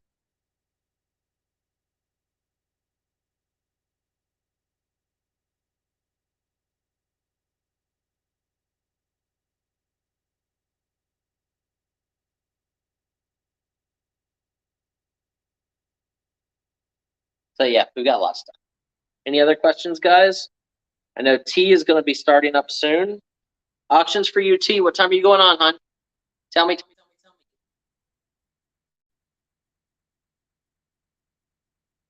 Yeah, everybody, I want everybody to have a great holiday weekend. I know Auctions for You T is supposed to be going live. I don't know when. T, Auctions for You. Hello. T is going live in 33 minutes, guys. I know, Robin. I would love, like, Paris is amazing. There's some really good stuff. So anybody else have questions about your businesses or just need some, talk about like eBay, YouTube? Do you want to get onto YouTube? Do you want any kind of advice? I'll give you my opinion. Again, everything is my opinion. This is going to be striking. Opinions are like buttholes. Some smell better than others, and some are better than others. But everybody has one. So, these are basically my opinions for you guys, and just based off of my own personal experience.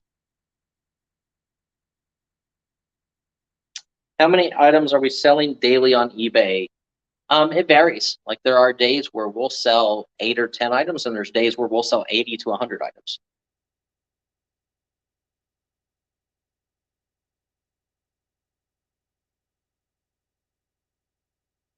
How do you quit buying so much stuff?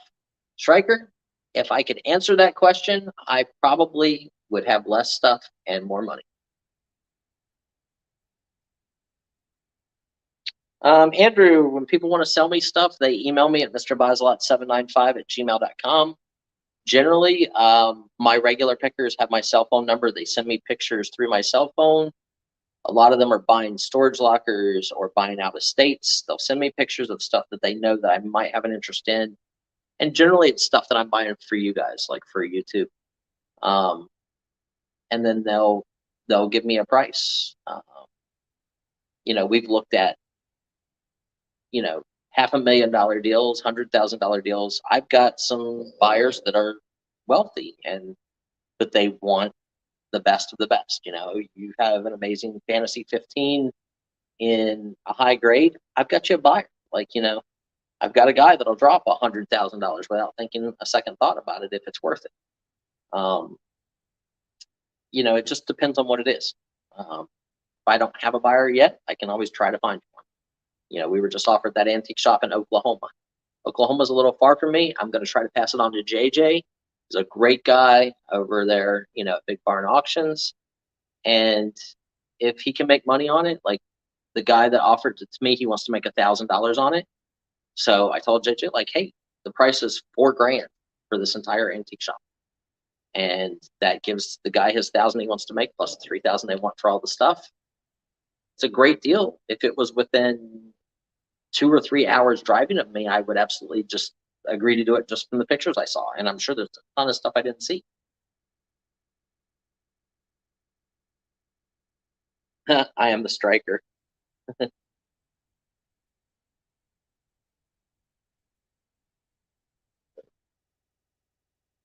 Suggestion: breaking free a 9-to-5 office job. When to pull the trigger? Matthew, when your income on eBay or whatever other venues you are selling is 1.5 times what you're making at your job. A lot of people, you know, figure that if they make $3,000 a month on their regular job and they make $3,000 a month reselling, they should quit. What if it was a fluke? What if that 1 month you did $3,000 and next month you do 1,000? So make sure it's consistent. And I suggest at least 1.5 times your current income. Because what's the point of getting to the same place that you're already at when you could go somewhere better?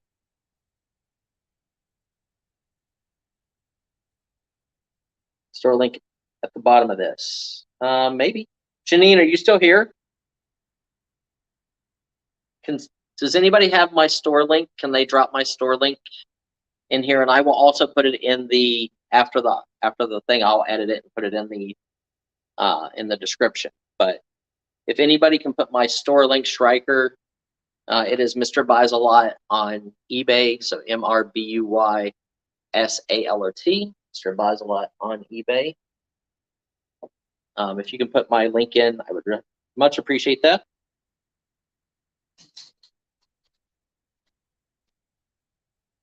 Hey, Pat D's. Always miss Pat D's. Hope you feel better. Can I send you pics, Brian, of the Oklahoma deal, Striker? There's no paper, or there's not much paper. It's a lot of glass.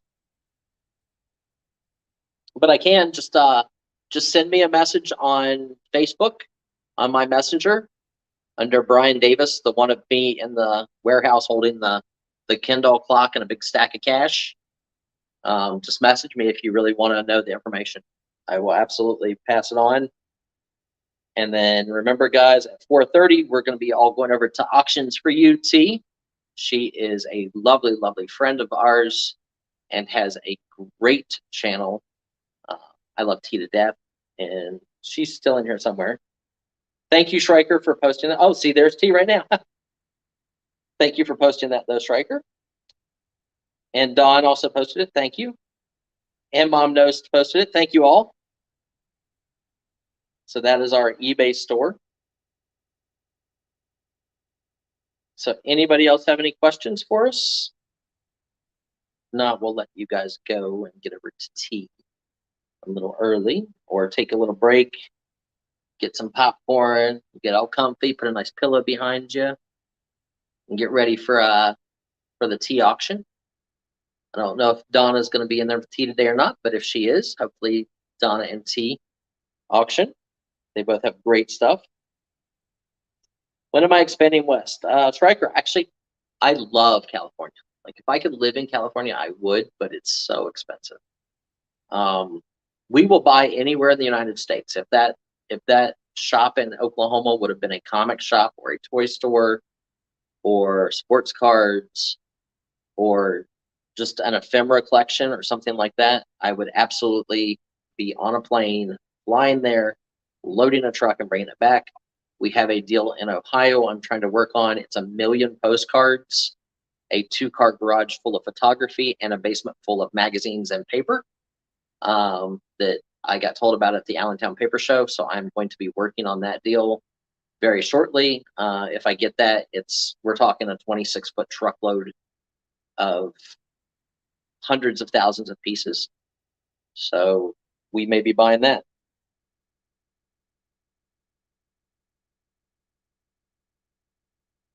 I did vet flips. 1 million postcards. And that didn't include all the real photo postcards, which are in the garage because they considered them photographs instead of postcards, even though they were postcards.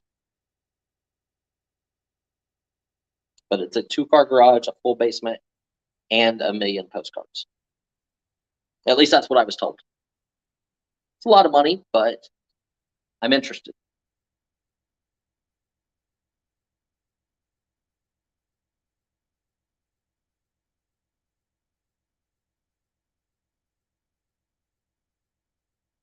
Yeah, there are amazing, if you're getting into postcards, there are amazing scanners out there now. I've been looking a little bit into this recently, just because I was told about it. And I get so many postcards and real photo postcards and real photographs. There are scanners out there that you can stick stacks of postcards in, and they will feed through and scan front and back of your postcards, and they can do hundreds in literally like minutes. It's incredible, the technology that's out there now. Pat, all the barrels of buttons are down here in South Carolina.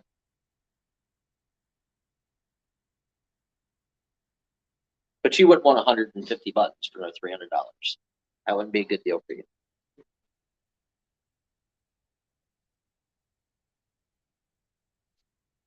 How much am I actually worth? Probably about, well, let's see, how much is hamburger meat, honey? Like $5 a pound? So hamburger meat's about $6 a pound, and I'm about 200 pounds of that. About 230 pounds of that. So I'm worth like $1,500. My inventory is worth millions. Like we have $8 million in inventory on eBay. And then we probably have 3 million items that aren't listed. So figure 200,000 items worth 8 million, 10 times that in value of the other warehouses, 80 to $100 million in inventory.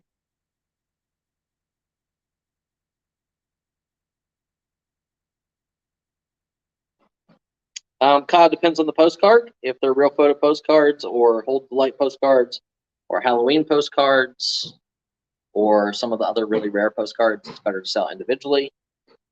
Sell lots if you're selling, anything newer than 1950s, but postcards in 100-piece lots. Thanks, Pat. Pat's a good guy too. No, Kim, I'm not going to say he's not. No, stop it. He's a good guy. Stop shaking your head. It's not nice. Poor Pat.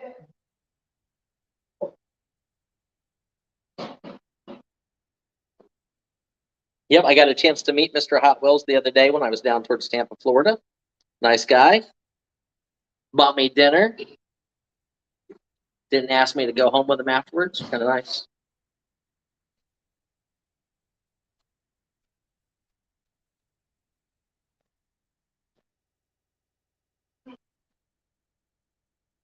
I'll give you guys like 4 more minutes or 5 more minutes. So any questions you have? Oh, look, Pam just sent you a kissy.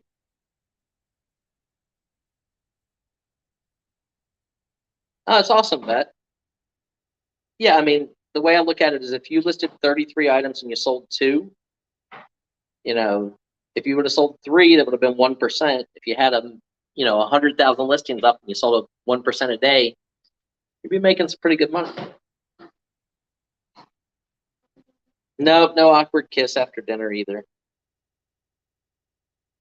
I tried, but he just wasn't into it. My son's looking at me like, you're making fun of yourself. No drinks. We went to McDonald's.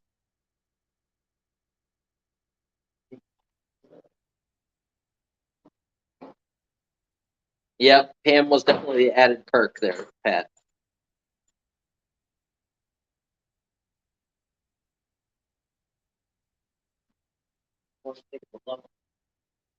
See, he said he wouldn't let me. I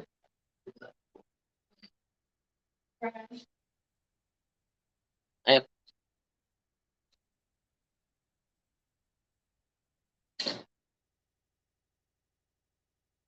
was a cheap date. I had a plain hamburger, a small French fry, and a sweet tea. Striker, yes. We've been talking about opening an antique co-op here, but they want $1.6 million to build a 20,000 square foot steel structure building, which is insane.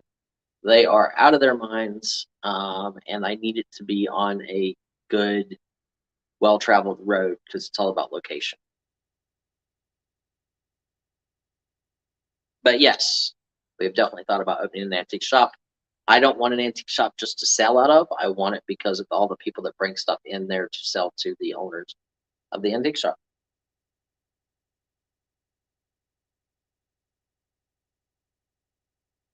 Plus, if I had an antique co-op, you guys could send your stuff to me priced and I could put it in the booth. And then I could charge you monthly to store the stuff you bought from me already to sell it for you. Look at that. It's a great business model right there.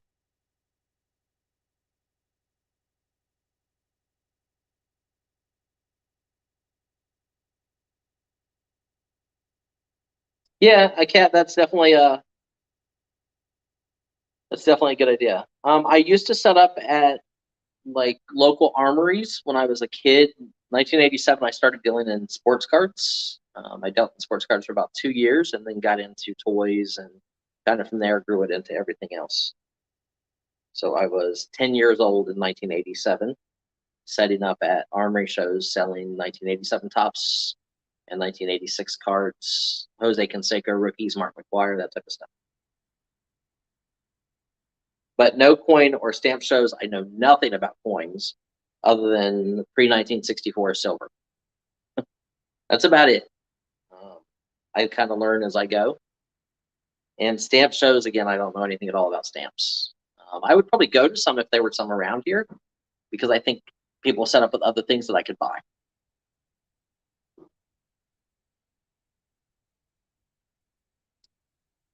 Again, everybody, I do appreciate everybody being here today. I'm going to wrap it up. I'm going to wrap it up right now on you guys.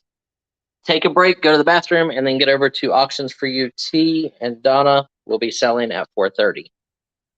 You guys have any other question for Kim? She's right there real quick. She's going to say bye to you guys. Bye, guys. Bye, everybody.